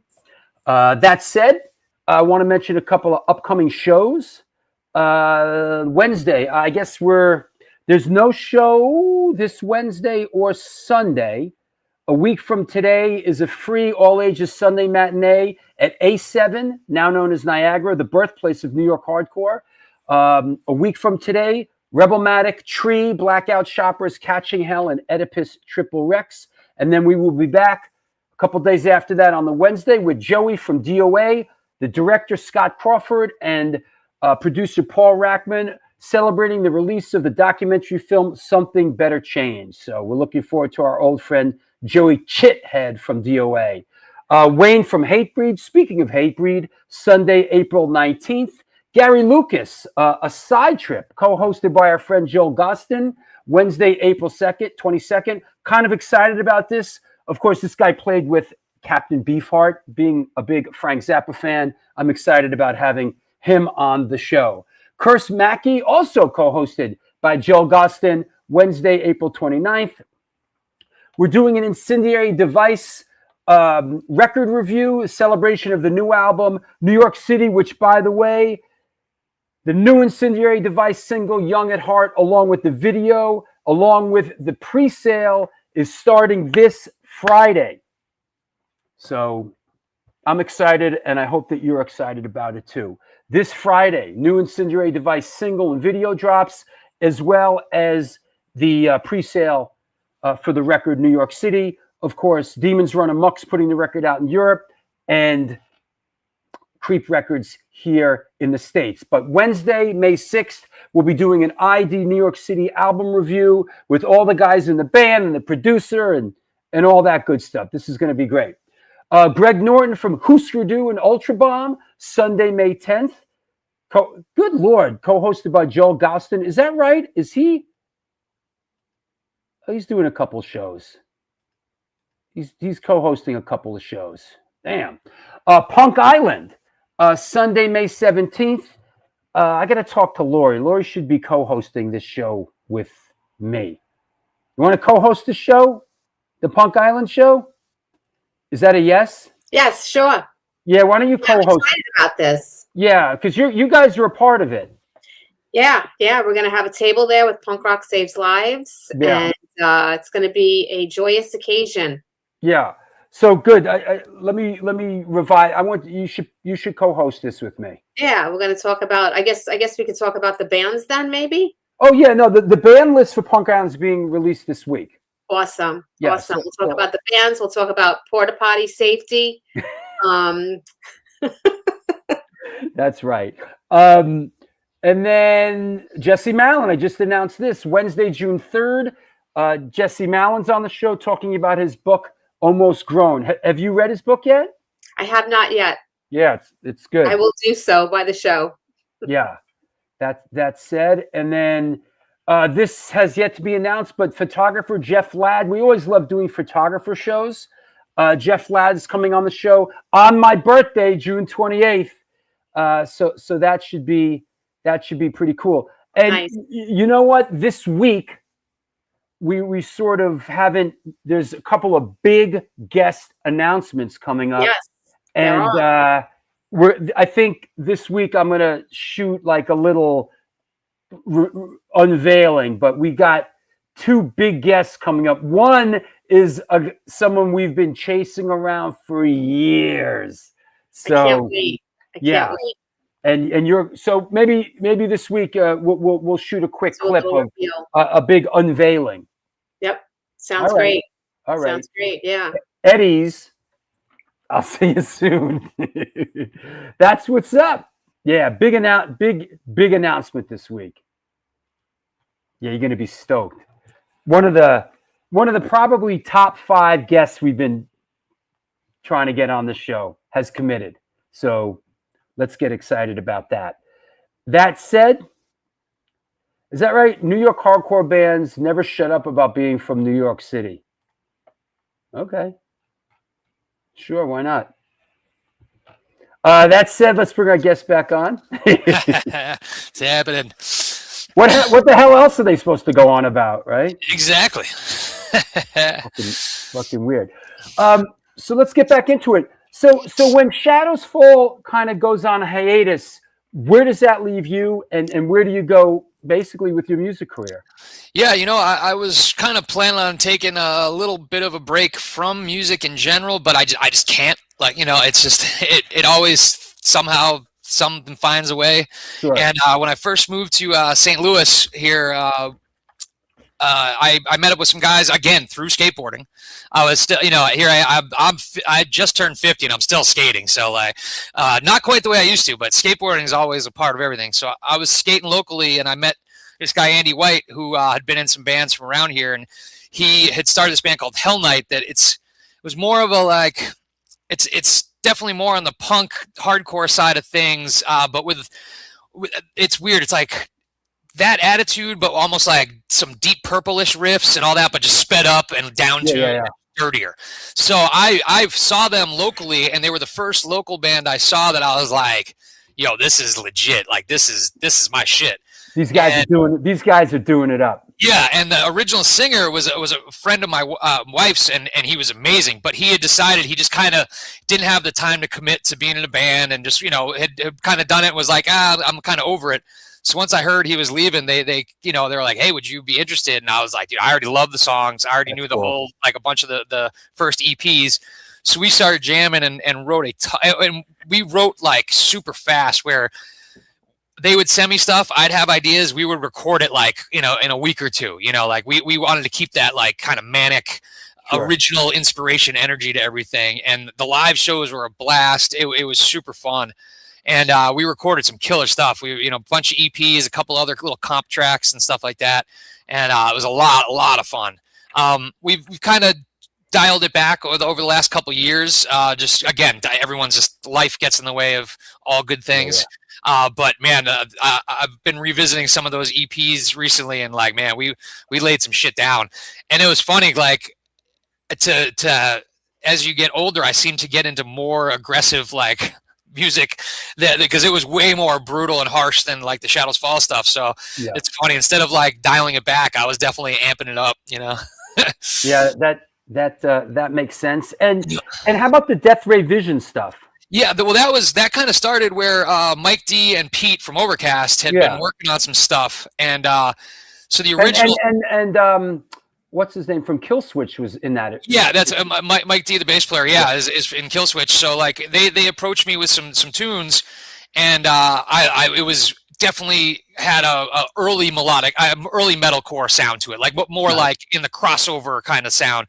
So I was definitely into that, and we recorded. I went out to Boston, recorded a 7-inch, and then we actually went up to New Hampshire to our friend Dean to record a full length, and I had a blast. But they wanted to kind of keep doing it, and I was in St. Louis, so it's a tough commute, to play local shows.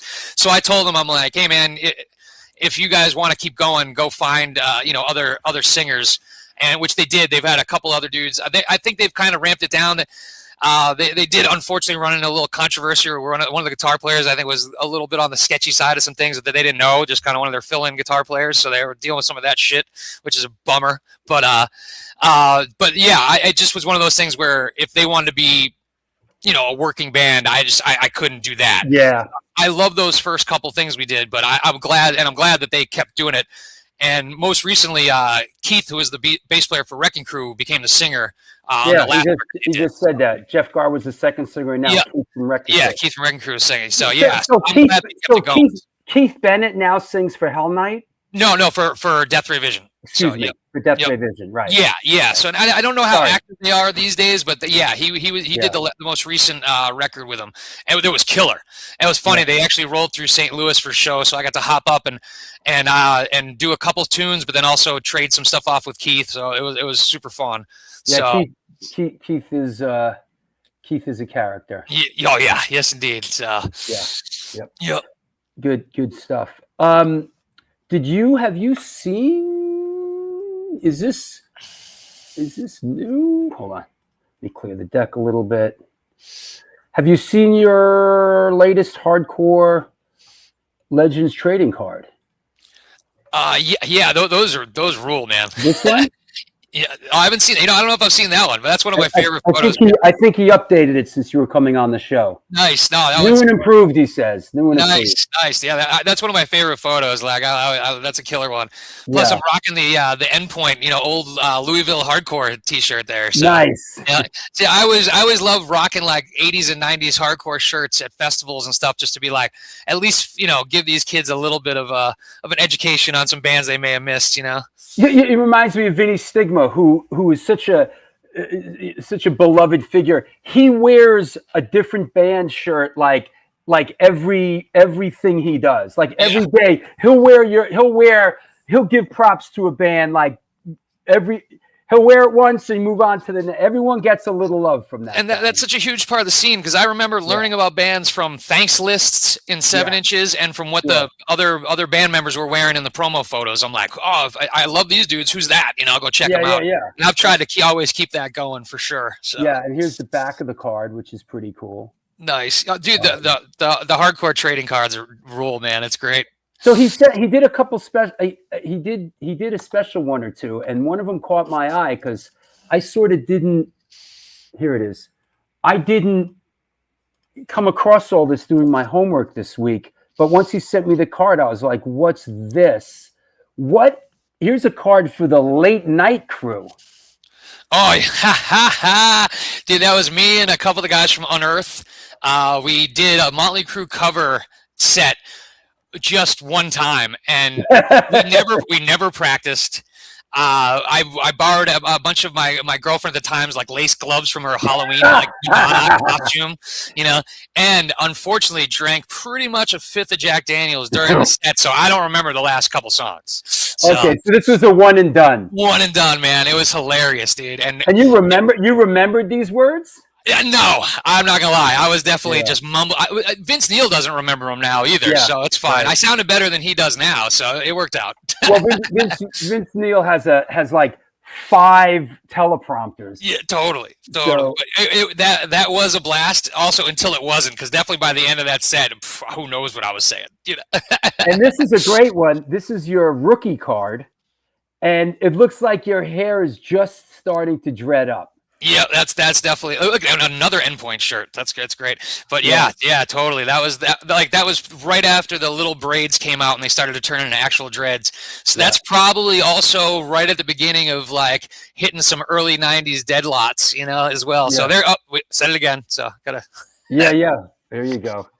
About right. Let me find where is. Oh, here we go. So. On the dread subject a second, right? Like I had sometime in the 90s, my hair dreaded up for a bit, right? Nice. Now, but my hair got so natted up. Everyone's laughing. Yeah. Right? There you go. There it is. Rastafari. That's amazing. Yeah. So wait, I have another one too. Wait, there's another one of when I was doing the music videos. It's funny with the hair. You almost look like Roy Mayorga there from Nausea. Like it has that look to it. Yeah. There's another. Where's the other shot? Oh, this is a shot of me when I was doing all the music videos when we did the Adolf the Assassin video here in New York City. But same thing. My hair was yes. But the thing is, like. Yeah, I never knew. Yeah, there's a lot you don't know. That's great. You know what? I'll show you one more, kids. One more. We're going in the archives now, Yeah. Hold on. Is that the guy from Counting Crows? Someone just put in the chat. Yeah, right. Yep. Mrs. Jones. Oh, God. All right, here you go. This is that same film shoot, and here's a shot of me and Harley Flanagan because Harley was on the crew working. So here's a shot of me with dreads with Harley Flanagan with long hair. That's amazing. Yep. That's such a time-stamped look in every way. You know what I mean? Yeah. Like, yeah, 1995. Yeah. But like with my dreads, like just matted up to my scalp, and it got painful. So I ended up like I had to cut it. It was too friggin' painful. How the hell can all these years later can you be carrying around this weight? Yeah, I don't even know anymore. Like it's I'm so used to it, but. And also, I had my hair was definitely designed for this. I had that fluffy, like I'm pretty much half Italian, half Irish, so my hair just started going out, and like I would have had that big kind of slash afro, so I just let the dreads take over. Yeah. But now it's the safety hazard is more the problem now. Like I'm used to the weight, but getting caught in car doors and other shit is where I gotta like always be watching out. They just started hitting the floor when I'm walking now, so I've had to kind of wrap them up and do things now because it's definitely becoming a safety hazard. Look, it got its own card, Brian's hair. Yeah. I will say my neck hates me. Like when I roll it out in the morning, it sounds like I'm stepping on a bag of potato chips. It's just like snap, crackle, and pop. Like it's. Doesn't it? I mean, isn't it really? Isn't that adding like?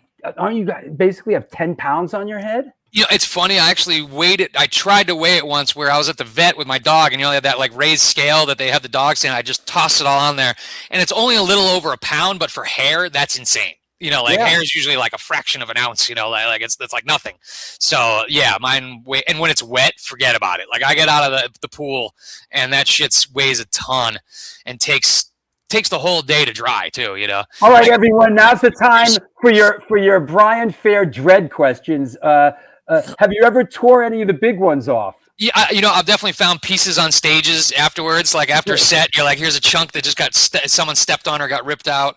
Right. But yeah, I've never woken up with just like a huge one on the pillow, thankfully. But I'm sure that's coming as nature starts to catch up with the follicles. At some point. and how do you sleep? Is there a certain sleep regimen? No, I just kind of toss it to my side. Unfortunately, my wife has to go through the car wash every morning to usually get out of it, So, but she's got dreads too, so we just get tangled up. Oh, that's cool. Yeah, she maintains hers a lot. She trims it and keeps it all nice and does it. I'm like, nah, man, I just forget. I'm a rock and roll animal. I just I just set it and forget it, man. It's all good. I just feed it weed and it grows, Yeah, right. Absolutely. You know, I want to show, these are Stephen Messina sent me some pictures. I mean, these are a while ago, I guess, but I guess you played, I'm not sure if this is the Crazy Die, but he sent me a whole file. He shot you guys twice. Here's another, but yeah. Yes, that's where you can see the length. That's where it's all, these bottom ones get down by the shoes now, and now they're right there. And I'll step on them on stairs sometimes, where all of a sudden it's like, yanks you back, Do you stuff them in a tam or something? Yeah, but it's, dude, the hat, it's so big that the tam is so big, it looks like a giant hacky sack on my head. But I have 2 hats that I can still fit everything into. Wow. Any thoughts of ever trimming it down or cutting it? If they come off, I'm probably just going to get the hedge clippers and do it all in one shot, Yeah. I can't wait for that first shower. Like, it's going to feel insane. But no plans at the moment, man. So. No plans. Yeah. So yeah. I always joke, I'm going to grow them till I figure out everything. So that just means I'm going to die wrapped in my own hair. Like, I won't even need a coffin. They'll just like wrap me up, and that's, and put me in the earth that way. Here's a great, I think we use this for the flyer. It's a great live shot.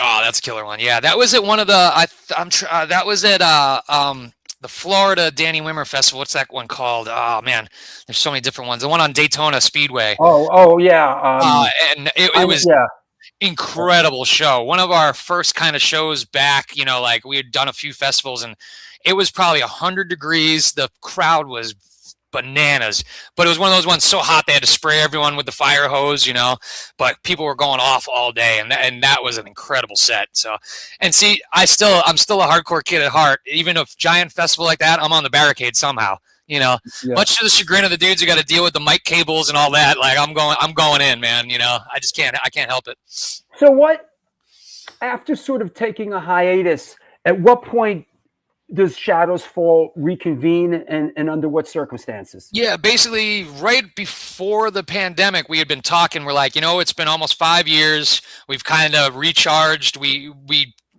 all still stayed close and been friends. There wasn't any, anything to kind of deal with that way.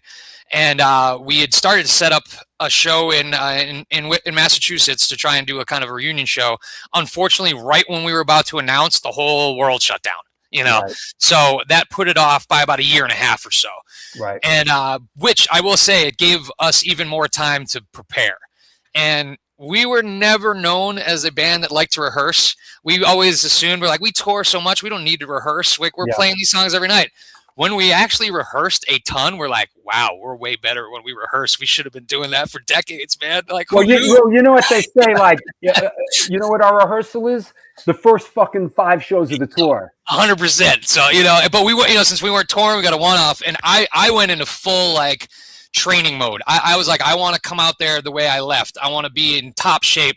So I was doing crazy cardio workouts while singing the whole set with like noise canceling headphones on. So anyone walking by my house would just hear my feet stomping, me screaming, but no music, So I was just like, what the fuck is happening in that basement over there? Like that's interesting. I was thinking about that. Like if we ID, we're talking about going to Europe, and I'm like, shit, if we're going to Europe and I got to do this night after night, I gotta like really get my whole. And I was thinking maybe what I should do is, because I do go out at night and sort of get exercise, cardio. But maybe I should do cardio and like try to sing the set at the same time. That's what I was doing, man, and it really worked. Because I would do a lot of stuff in the car at first just to get my throat back. But that you're sitting, so it doesn't get the adrenaline part of it. Because that's right.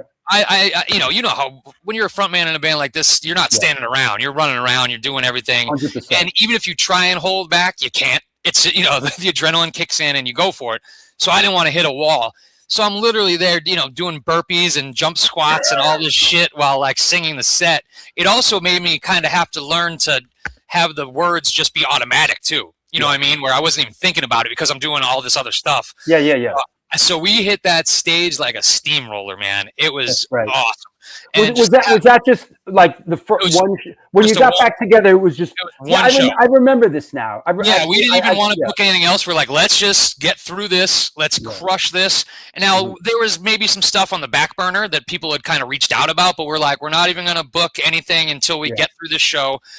We put together a killer lineup, mostly of bands that we're friends with, and it was in Massachusetts, sold out. It was as fun as it could be. Was it at the? It was at the Palladium. So EM Lowe's, but no, it's now the Palladium. So, formerly the EM Lowe's. Formerly EM Lowe's. So and incredible night. The other thing is my kids at that point had never gotten to see me play outside of like they saw some Hell Night shows, but they never saw a Shadows Falls show, and to have them on the side of the stage and like my parents there, all that, it couldn't have been cooler.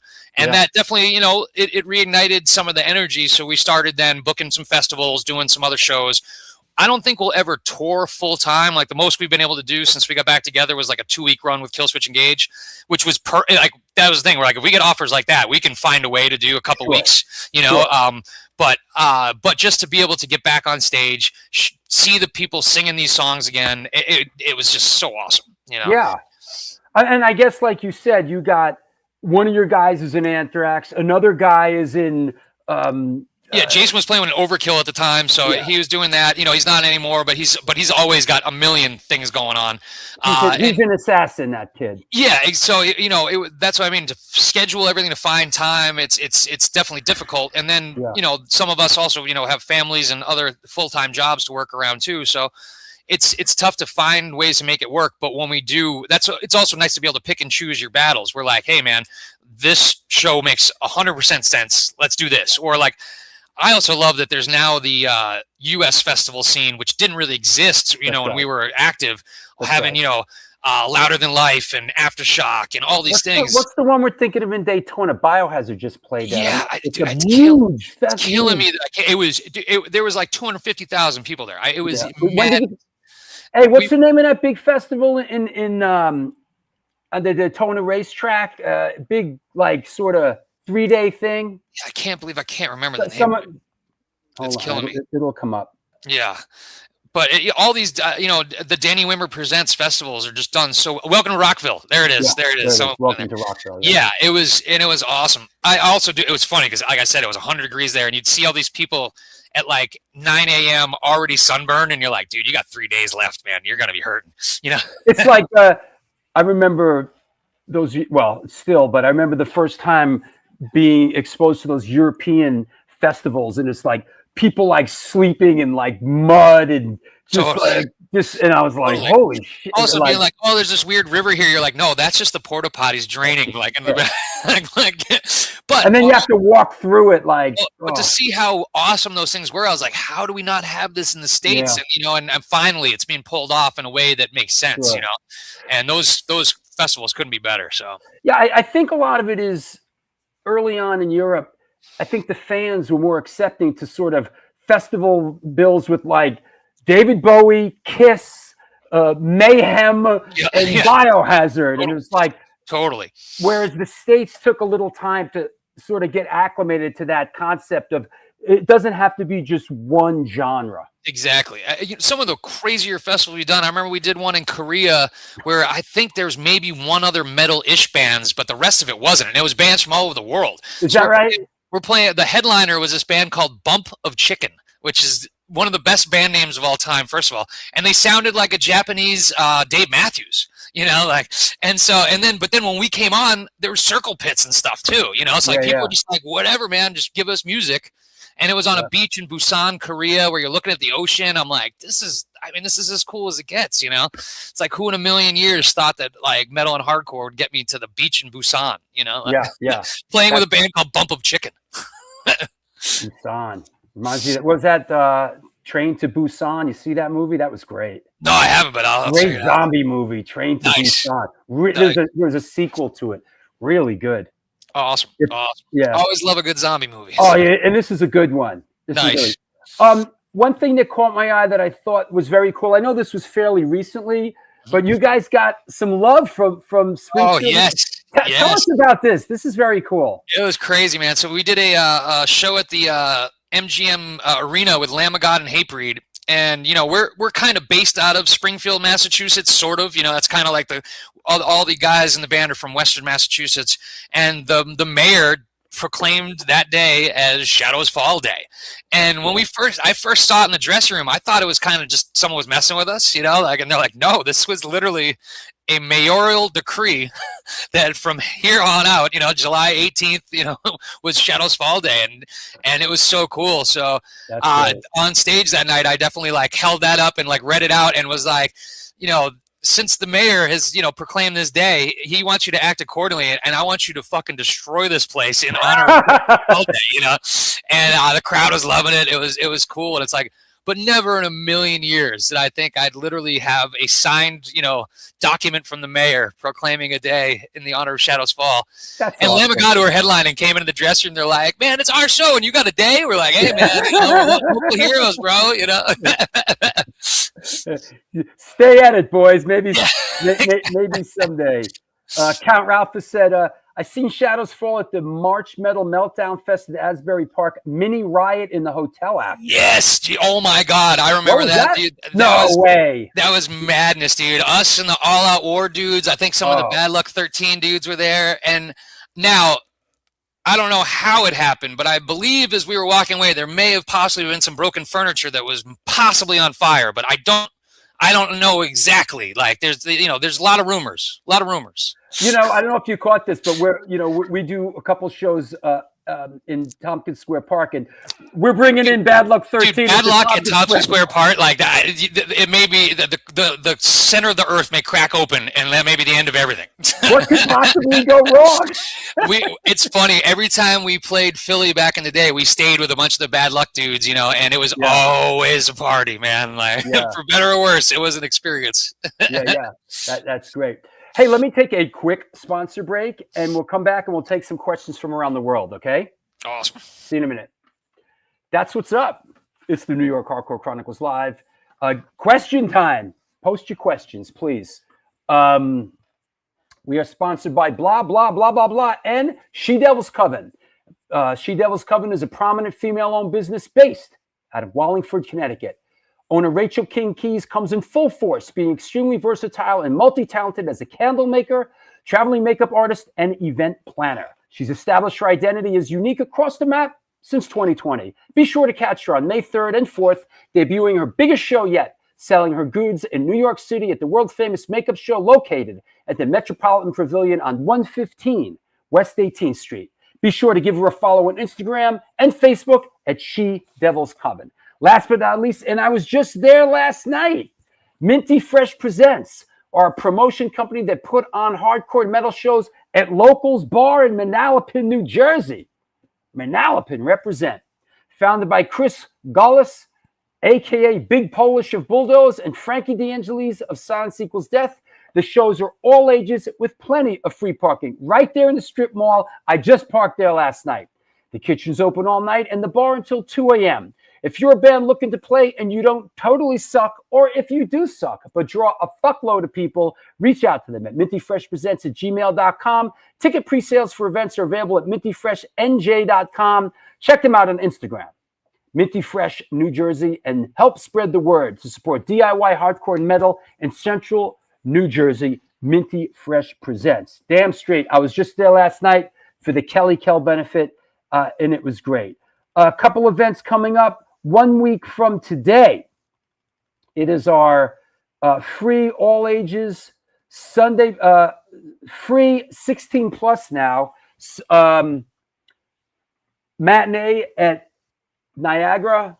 Of course, we know it is A7. This Sunday, 1 week from today, Rebelmatic, Tree, speaking of Boston, Blackout Shoppers, Catching Hell, and Oedipus Triple Rex. That is going down a week from today. Put your shoes and socks on, kids. It's right around the corner. Bring the wife and kid. All are welcome. Another flyer, same show. Yo, ID, we are playing our first, this is our New Jersey record release show for New York City, our new album, at the Meat Locker. Daily Grind presents April 17th, ID, Chemical X, Indie Ivid, and Scary Hours. Come on down to the Meat Locker on April 17th. Up in Boston, Artist Market, Saturday, April 18th, Lori Dawn, Marty Johnson, and many others. Yo, then we're down. Speaking of Bad Luck 13, ID's playing with Bad Luck 13 at Creep Fest on April 25th. That is coming up as well. And I'm hosting, moderating a book event at Generation Records Sunday, April 26th with a couple of book authors. And then we are doing the ID record release show at Generation Records. We're doing a Q&A, and we are playing. The Q&A is hosted by Chris Raffini of What Lies Ahead podcast. That said, post your questions for our guest. Please go deep, get weird. Who's blowing me up on Facebook? What is that, Ralph? Who is that, Ralph? I love when people send me messages during the show. Thankfully, I have the ability to multitask. Yo, Big Joe, shouting out Joe Romini from the Texas Silver Rush. What's up, Joe? Vinny Stigma's cousin. Hope all's well, buddy. Down in Fredericksburg, Texas. Ralph, what did you send me, man? Picture from Hotel Mini Riot. Okay. All right, let's get our guests back on. Ladies and gentlemen, Brian Fair. Hello, hello. The Mini Riot. Oh. What constitutes a mini riot? I guess it's not. It's like just not full scale, I guess. Yeah. Yeah. I didn't know there was degrees, but apparently. Yeah. Here, here's the picture you just sent me. Well, this doesn't look like much of a mini riot. This looks like these dudes are just having like a good old time. Maybe this is before or after the mini riot. Not sure. But, yeah, that was probably pre chaos. Yeah. Yeah. But, yeah. And of course, I'm rocking a split open and melt fish hoodie. Right. There you go. You're a big Celtics Bucks, man. Young Bucks. You're a big Celtics fan, right? Oh yeah. I born and raised Celtics fan. I was a season ticket holder for many years, and we're making another run this year, man. They're looking good. Yeah. I was just watching. You see that Untold Story, Malice at the Palace? Oh yeah. Dude, that was nuts. I remember I was watching that happen. We were on tour somewhere, and I ended up at a strip club, as because that sometimes happens on tour. And we're all watching it on the TV at the strip bar, and like all the girls are like, well, "How come no one's paying attention?" We're like, "Yo, do you see what's happening in Detroit?" Like, that was crazy. The glory days of Ron Artest when he was just an absolute madman. Yeah, absolutely. My old band Scatophagus played at Spanky's in Stroudsburg. Spanky's, man, that's with Overcast in '96. Overcast crushed it, of course. Nice. Spanky's was a classic, man. Is that right? Yeah. So someone brought up Cece's in Moosic, Pennsylvania last night. That was yes, yeah, I remember Cece's as well. Funky place. Okay, let's try this. Hey, Brian, I saw you once opening for Black Sabbath at Ozfest 05 with Shadows. Quick question. Were you at any point influenced by HR or Zach De La Rocha? Cheers from Popayan, Colombia. Shout out Colombia. HR was probably my biggest influence overall as far as frontmen go in general. And I've never tried to sound like HR because that is impossible. Like, he has such a singular voice. But that's what inspired me about him more than anything else is that he was 1000% himself and sang from a place that was, only could be him. But also that's what got me interested in Rastafarianism and all that. Bad Brains are probably my favorite band of all time if I have to nail it down, and a huge influence. Zach De La Rocha, yes, but more from the Inside Out days than the Rage Against the Machine days. Sure. That Inside Out 7-inch is probably, to me, a perfect hardcore EP.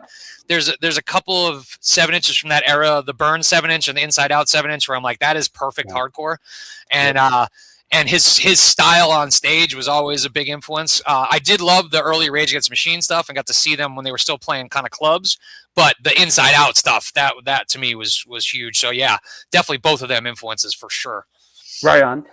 Can Brian speak of the albums Fear Will Drag You Down and Fallout from the War? Yeah, those were kind of more like compilation records. Actually, Fear Will Drag You Down was the European release of One Blood plus some bonus tracks. They like I said, the European office wasn't always on the same page as us, and they didn't like the artwork. They didn't think it was metal enough, and so they put out their own version, and then we added on some bonus tracks to make it like special. And our first tour of Europe, they dropped that because we were out with Kitty. A tour they didn't want us to do because they didn't think it would be big, and instead we're playing to 3,000-4,000 people a night and killing it. Sold out all the CDs they sent us for the tour in the first 2 days. Wow. And they're, and we're like, we need more. They're like, we don't have any more. We're like, you better start pressing some, which they did. So I'll give them that. And then Fallout from the War was basically, as we talked about the Ozfest buy-on. Yeah, that was what got us the Ozfest buy-on. We had to do a bonus EP, so we did some B-sides and then covers. And the covers we did, we wanted to shine some light on bands that were influenced on us. We did Age of Quarrel by Cro-Mags. We did Teasin' Pleasin' by Dangerous Toys. Had to throw some 80s metal on there. Yeah, and then Only a Witness December as well. So it was just kind of a cool little comp of stuff. So, yep. I tried to find your version of Age of Quarrel, but it's not on the Spotify version. Oh, yeah. The bonus tracks. Didn't make it on there, yeah. So it was a fun because, dude, that intro is just as crushing as it gets, man. I love that shit. So, yep, 100%. Is that right? I remember that, Larry. Yeah, when the Bad Brains recorded "I Against I." Where was that? Was that at Longacre in Massachusetts, Larry, or was that the Carriage House in Connecticut? Where I remember that you were there back then. Man, I can't imagine being in the house for that shit. That record is incredible, man.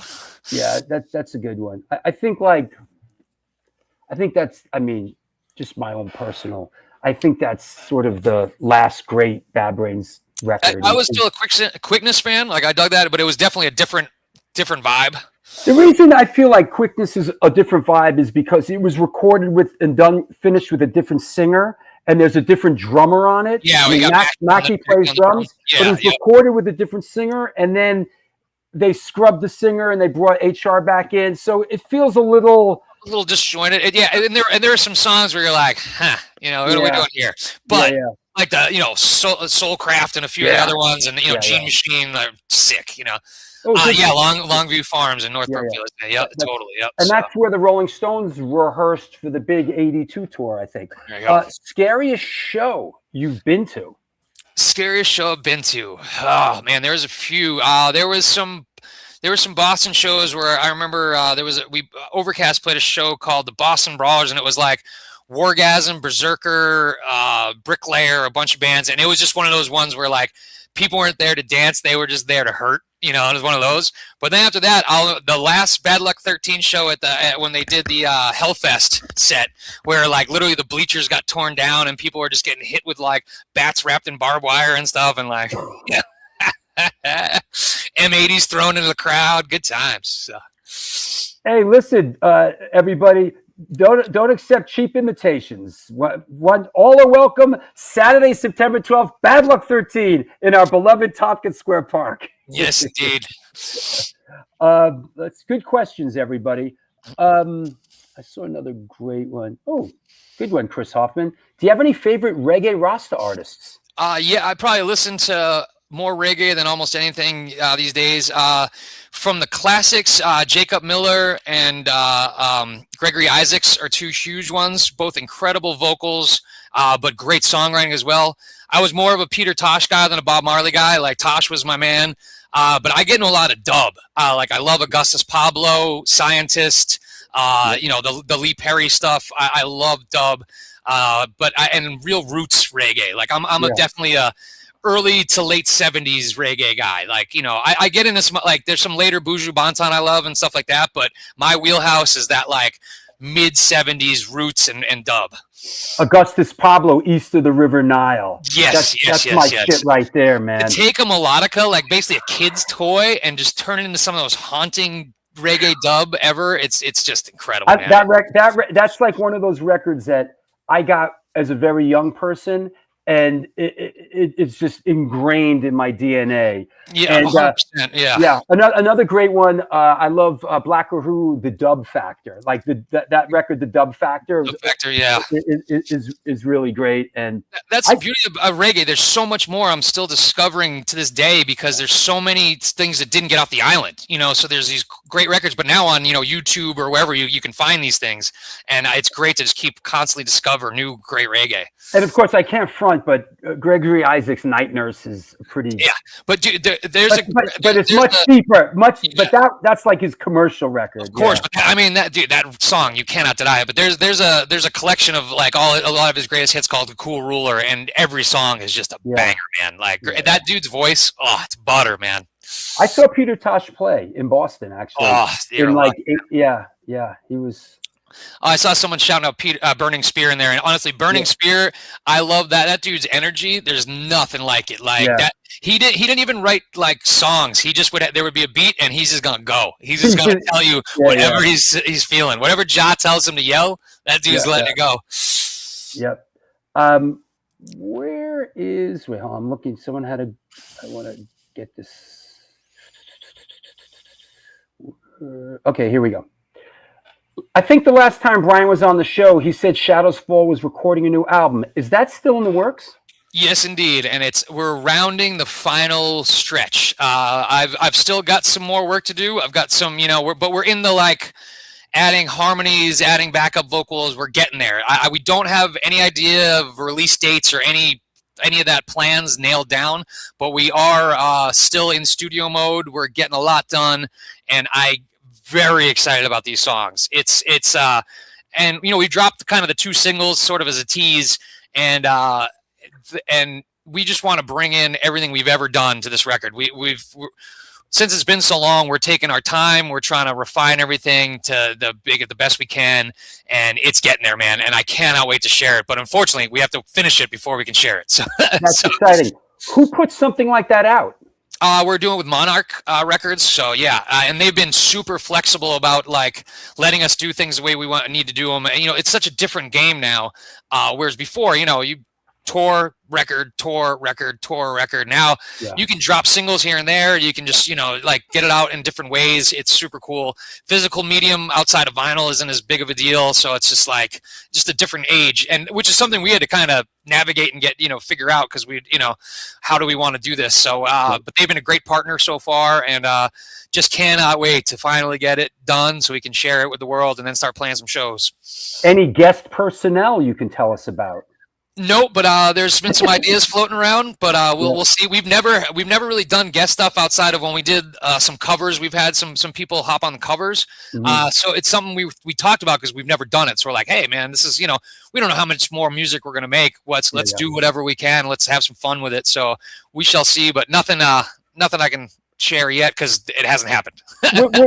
Is there plans to kind of get out there and play and play live? Yeah, definitely.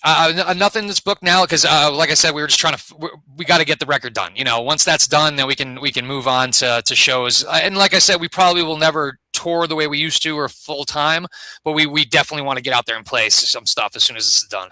That's awesome. Josh, he says, Mike D is going to be doing an in-store at Purchase Street Records for Record Store Day. Brian should fly out. What's Mike D? What's he doing an in-store for? Mike D. He's probably signing some Killswitch stuff, but he does a lot of artwork too. So he does a lot of design work, his Dark Icon design stuff. So I bet she's doing some of that. And Mike D's like I said, I wouldn't be here if it wasn't for him taking me to my first show to see Leeway, and again, all goes back to skateboarding. But Mike D, he was like my hardcore Sherpa in the early days, turning me on bands that I had never heard of and stuff. I like that. Yep. So who was your hardcore Sherpa? Yeah, because you only find out, especially then, pre-internet, you only found out about those bands if someone showed them to you or you stumbled into it. I gotta write that down, man. That's like a valid, legit question for the show. We all had one. We all had one, man. Who's your hardcore Sherpa? Literally, unless you're like Stigma or like Al Barile, like you had to have someone take you into these because they were inventing it, so that's different, Unless you're Stigma, who like the aliens, like they put the idea of hardcore into his head, They brought him down with the pyramids. They literally tattooed these secrets onto his head, and that was that. Ralphus, the last time I saw Shadows Fall, they were headlining over Agnostic Front at the Chance in Poughkeepsie. Was that a tour or just a one-off show? It was a long weekend. We did a handful of shows with them, and it was amazing. And for me to have Agnostic Front on our bill, like a band that was a huge step, like building block of like my musical like just world, was amazing. And such a blast. So yeah, I think we did like Connecticut, we did Poughkeepsie, and maybe like another show here or there, and it was a blast. So and the Chance, man, I loved playing the Chance. Like another classic shithole. Like they haven't cleaned that dressing room since they opened the doors, and I sad that it's closed. But I heard people are hopefully trying to maybe open it again. And I guarantee they won't clean it then if they open it again. That and like the old Trocadero in the old Troc, totally, man. Those Here, Darren, this one's for you. He sent me this picture. There he is. What's up, Darren? Nice, awesome. Represent, Darren. Thank you, buddy. That's killer, man. Thanks for sending me that picture. Hey, listen to any good Grateful Dead lately? Oh, very much so. I've been on what's ringing your bell lately? I've been on an early '80s Dead kick lately, so I think I just listened to a 1980s show from Pittsburgh yesterday while I was working, and opened with a Fire, Feel Like a Stranger, and just like, just that Jerry MIDI tone, just like. Definitely when they were still doing more blow than heroin, so there's still some energy. It's funny you should say that because this morning and lately I've been doing 1980 and 81, and those were my years. I mean, I saw them many times, 80, 81, 82, but 81 was a big year for me. And I love those. I always say those 81 shows, they're still really vibrant. They were a rock band. They were like totally. There was energy. There was a lot of the sound alone had like force to it. There wasn't a lot of like tinkly like sound. It was and they were definitely getting into the MIDI stuff a little, but it wasn't so crazy yet. It was still like rock tones, and there was. Sometimes it would get a little too energetic. Like some of those Eyes of the Worlds are like so fast, From 82, they're like crazy. Yeah, totally, just like full steam ahead. But so I've been on an early '80s kick lately. So that's you know what I just listened to this morning. Actually, as I was building the show, there's like this. There's a okay. So it was a Dick's Picks. It was a show that I was at. That Bobby Sands, He's Gone show. Oh yeah, from the Nassau Coliseum. I was at that show, right? Oh, amazing! They always played in Nassau. Amazing shows, man. Like it was an '81 show, and I was tripping my face off. But that said, at the end of the CD, after the Lost Sailor Sin and Circumstance, there's like minutes and minutes of space of nothing, and then this.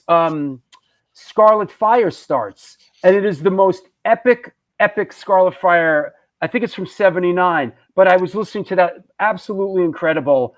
And that's what I was listening to this morning. I know the filler one you're talking. It's after like 5 minutes of nothing. It's in my opinion, the most incredible Scarlet Fire ever. That's Smoking Scarlet Fire. Yeah. I caught one of the last great Scarlet Fires. I was at MSG, I think 93 or 93, and the Fire Jam kept going, and I'm convinced it's because Jerry couldn't remember the next verse, how to get back to it, and it didn't matter because he just kept playing, and it was like one of those last gasps of like this is why we come, this is why we're here, and I was so happy to see one more time, like one killer Scarlet Fire, Serious question: Do either of you think drugs of any kind help you enjoy the Grateful Dead? They can make the party better, but like I can listen to that music sober in my headphones and find and be blown away by things that had never happened. Like I never knew happened. But I'm not gonna lie. In the moment, it can definitely help when you're in a collective spaceship with a bunch of other maniacs, like on some really clean hell. It's not a bad thing. I will say right, and I will say as a very young person, I think the community and culture of sort of getting high was a big thing that attracted me to the Grateful Dead. Sort of that whole sort of rebel, 60s thing. But as I got older and started to understand the music a little bit more, and certainly now, I mean, that I don't do any of that. Yeah. Oh, I can't imagine. Can you imagine the mind state of that now? Like, no way. I'd be curled up in a ball, hiding somewhere in a closet. You know what I've said that's interesting is that as a young person, I knew it was great. I didn't understand why it was great. I knew that music spoke to me and sort of put me in a very meditative state. I always felt like as a young person when I would see the Grateful Dead under the influence or whatever, and what's his name? Tom Franken mentioned this, and he was the only person who mentioned that. Like going to see them back then, it sort of put me. I'll keep it in the eye in a very meditative state where I would sort of daydream about my life and my career and what I'm doing, and it was really healthy in a certain way. And I think different musics do that for a lot of different people. Yeah, without a doubt, and it was mind opening in that way. Yeah. But it's not necessary. There, Right. without a doubt. And now, I appreciate it without any of that. But in those early days, like you said, it was also that it was an oasis for that. Where you're like, if I'm going to go and party that way, it's like this is the environment to do it in. It's a safe place to do this, and there's people around you, and you get caught up in that and just the overall vibe of everything. So, and it's interesting because now, as I've gotten older, like I said, I've went from I know this is great, I don't understand why, but I love it. To as time has gone on, now I understand why it's great. I understand the music. Musically, yep. I understand what they're doing. Yep.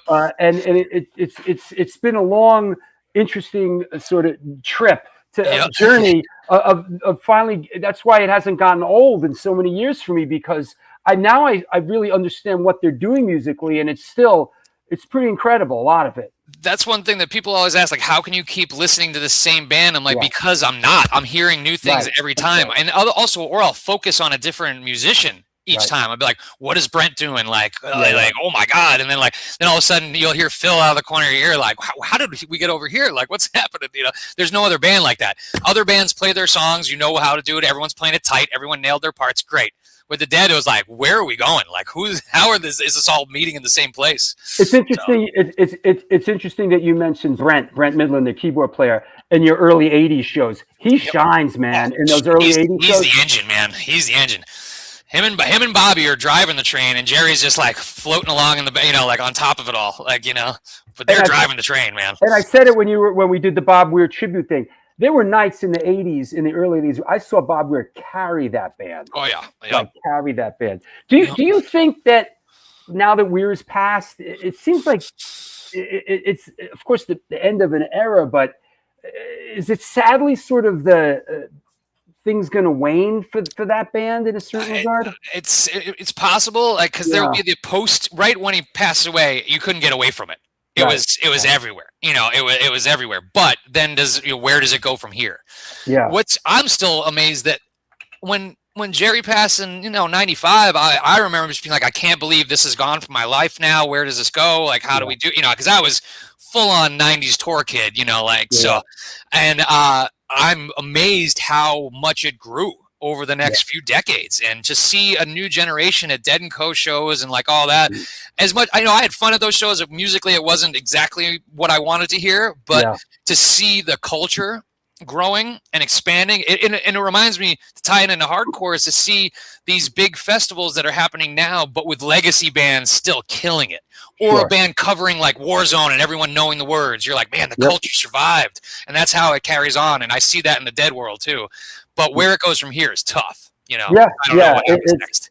Yeah, and things are sort of weird. Just like you said, for legacy bands moving forward, it's like Foreigner with no original dudes, or Molly Hatchet, or totally Leonard Skinner, because that was the thing. Bobby at least legitimized what they were doing because Bobby was there. Yeah, and it's not the same if you just have Mickey. Sorry, Mickey. Yeah. Did someone just said would Shadows Fall ever bring out a live album? Didn't Shadows Fall do a live album from the Philippines? We did. Well, yeah, we played a huge festival in the Philippines at a soccer arena, like insane. It was a huge show. So we filmed that for a DVD and dropped it as a live record. That show, they did a huge paper mache version of the Threads of Life artwork behind us with like moving arms and all this stuff. Wow. And, like, lights coming out of the eyes, but they also had pyro around where we didn't have any chance to test it or know the cues or anything. And also this thing's built out of paper mache and they're just launching like flaming balls everywhere. And I'm trying not to get my hair burned off. Like it's chaos. Stuff that never in a million years could you do in the States. Yeah, but right. They're like, it's all good. Like just go for it. Incredible show. So that one we dropped. I would love to record something like on one of these newer runs again, because I think our catalog now has so many like that we could really fine tune a like retrospective kind of live show. We didn't record the reunion show because we also kind of wanted to make it you had to be there kind of thing too. Like there's something to be said about that, but I could see us maybe doing that again just to capture how we don't know how many more shows there's going to be. Let's chronicle this. Sure, that makes a lot of sense. As live at the Palladium, he says. Yeah, exactly. As we head down, Lowe's. Yeah, right. As we head down the home stretch, favorite lesser known Boston hardcore punk band? There was a band called Arise who were Boston based. They're originally from this town Franklin and Holliston area. Mm-hmm. They put out one of the best demos I've ever heard, and then right after that they followed it up with a 7-inch, these two songs, Veil of Desolation and Drinking from a Haunted Well, that are two of the greatest songs put together. And they were all averaged probably the age 17. They were all 16, 17-year-olds, at the time. And the fact that bands could change the game that much as kids is still that's such a uniquely hardcore thing. Yeah. And now thankfully all that stuff's up on Bandcamp. I think if you search Arise BHC, Boston Hardcore, that'll come up. I always got to give props to Arise. Yeah. So there, Matt Zajac from Arise. It's great. Matt now sings for he's the drummer. He was the drummer of Arise. He sings for a band called Garden of Hedon. That's like very 60s, 70s rock. Like the name says it all, But yeah, dude, one of the sickest drummers. The only person I've ever seen break a kick pedal in the middle of the foot part. Where he snapped it in half. Also, the only dude, if he asks you like classic hardcore question, can we borrow your drums, dude? Say no. Like he's gonna fucking destroy him. Yeah. No, there's it's interesting being a bit of a music historian. Just the sort of waves I've seen come in and out through the years, being part of the first wave of American hardcore in 1981, just seeing sort of how it's faded and come back and faded and it comes back again in this form and this influence, and pretty wild. Yeah, it's crazy, man. The ebb and flows are nuts. And to see how big it is, once again, it's on an upswing. You got bands like Turnstile winning Grammys. You got, it's just amazing. Or this whole Haywire thing. You see Dude, Haywire is just destroying it. I just saw them recently. Dropkicks and Haywire rolled through town. That's right. Recently. I was at that show and had a blast. So yeah, I had so much fun. That's awesome. It is also funny for Haywire, like, because the Dropkick crowd's maybe a little older, a little slower now, and he's up there just trying to rile them up and doing his thing. It's so great. I mean, I give him credit for for taking them out. That's pretty cool. Yeah, totally. It's awesome. But also, dude, Haywire did a tour that was literally like a year long, where they played everywhere, and that goes to show you it can still be done. Like you can just go out and still book your own. Didn't they do? I think Haywire did like 50 shows in 50 days or something insane like that. Like it's awesome, man. And it's that spirit, the fact that that's still alive is what's inspiring about hardcore, and always will be. We see a lot of it in the shows that me and Larry Kelly that the Back to the New York Hardcore Roots series does. We see a lot of that. It's great. That's right. Haywire played all 50 states last year. That's insane, man. It's insane. It's beautiful. That said, hey man, thank you. I knew it was going to be great. I was so excited to have you on. And it was a blast, man. It was a blast. Anybody you want to thank? Anybody you want to shout out? Yeah, thanks to anyone who supported this band or Overcast or Shadows Fall through the years. The fact that it's been, 3 decades I've been able to do this and just have the best time. It's amazing. On a sadder note, I just want to send my respects to Bo from Hardlore, who we unfortunately lost this past week. And just such a sad moment in the hardcore community. He was someone who epitomized the spirit of why we do this and what it is. But it also reminds me that life is incredibly fragile. You never know what your friends are going through. So always be there for them and just hug everyone as hard as you can. And always say what you need to say, because you never know when someone's going to go. So I hate to end it on a kind of a sad note, but just wanted to give my respects to him and my condolences to all his friends and family worldwide. So just besides that, man, keep the spirit of this music alive, because it really, it's like, I always compare it to like Peter Pan, man. This shit keeps you young at heart, and it keeps your spirit young. And it's a fucked up world. So just make the most of your time and enjoy and just go get yours, man. Get yours. And once again, thank you so much. And I look forward to seeing you when you, I want to see you and Bittner and Hells yeah, man. Yeah, new music is coming. I know I've been saying that for about a year and a half or so, but it's coming. We're almost finished. So we'll see y'all once we finally drop it, man. Thanks a lot, buddy. I'll talk to you soon. Without a doubt, brother. Take care. Right, take care. Bye-bye. That's what's up. Bam. Stick that in your pipe and smoke it. Hey, Al Mitchell. Hey, Ryan Bland. Hey, Lori Dawn. Hey. Are you okay? That was great. That was a great show. What a great 6 years. What a great guy, man. Yeah. And something, the Grateful Dead stuff was, it was kept at bay. Yeah. I've been drinking water this whole time, and I only had to pee once. So there you go. Yeah, he's sometimes with shows I'll get a little nervous. Yeah. But I didn't get nervous about this one, because a lot of there's a lot of shows where I just feel like a friend is coming on. Yes, you guys really connected. Yeah. In such a beautiful way. Listen, can we just get the Shadows Fall shit out of the way so we can talk about the Grateful Dead? I mean, yeah, we really don't want to. We just want to talk about exactly. Look at this metalcore shit. This metalcore shit is fine. It's cool and all that. My hardcore shit, whatever. But let's just talk about the Grateful Dead. Yeah. Can't believe we got a week and a half with no show now. Well, a week from today, I got to deal with. Me and Larry have this show at A7. It's an interesting flyer here. Please, kids, leave your swords and maces. Listen, save your swords and maces for the Bad Luck 13 show. Exactly. And then we'll be back. We'll be back in a week and a half. I got to send you the link to this, right? Yes, please. Yeah. Yeah. So, and then after that is Wayne from Hatebreed, and then Gary Lucas, and we have a big one to announce. We're gonna do like a special announcement this week. Big one. No one guessed it. Yes. No one guessed what the big banger was. You're gonna plot. Somebody said Henry Rollins. Somebody said Mike Ness. But nope. Tiny. Ha! Ridiculous. Contos, what's up? Happy Zombie Jesus Day. Okay, fair enough. The power of Christ compels you. Drew, did you go to Cox Bar in New York City? I did, and it was great. I really enjoyed it. I wasn't going to go, but I went at the last second, and they were fantastic.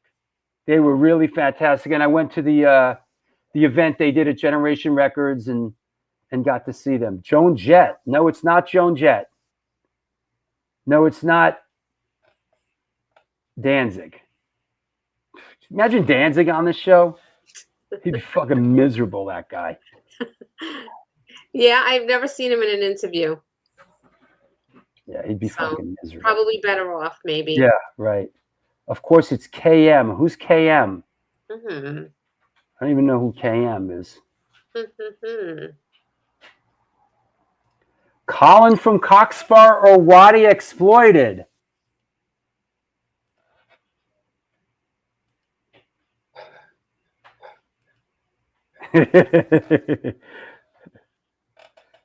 Yep. We already no, it's not Johnny Rotten and it's not Keith Morris.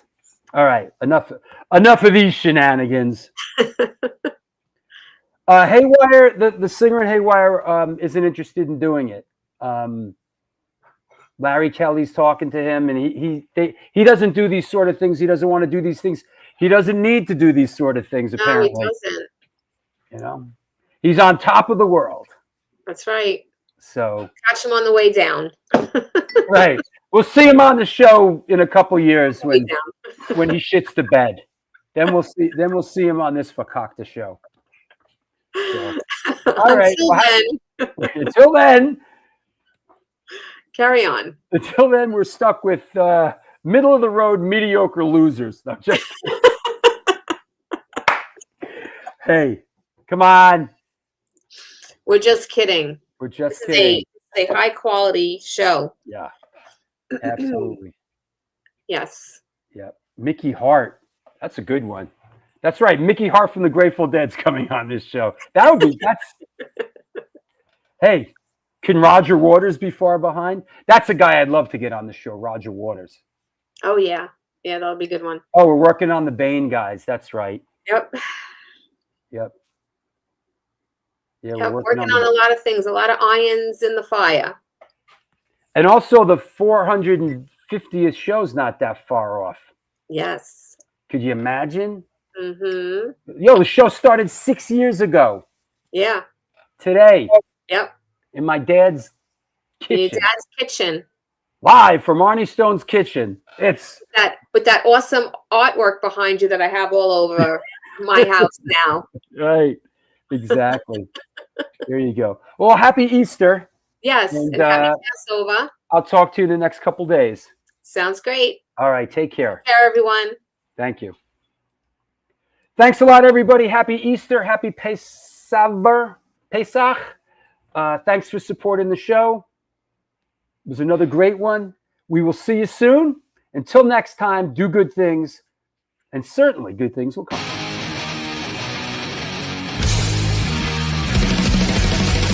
Conditioned by indoctrination, conditioned by society.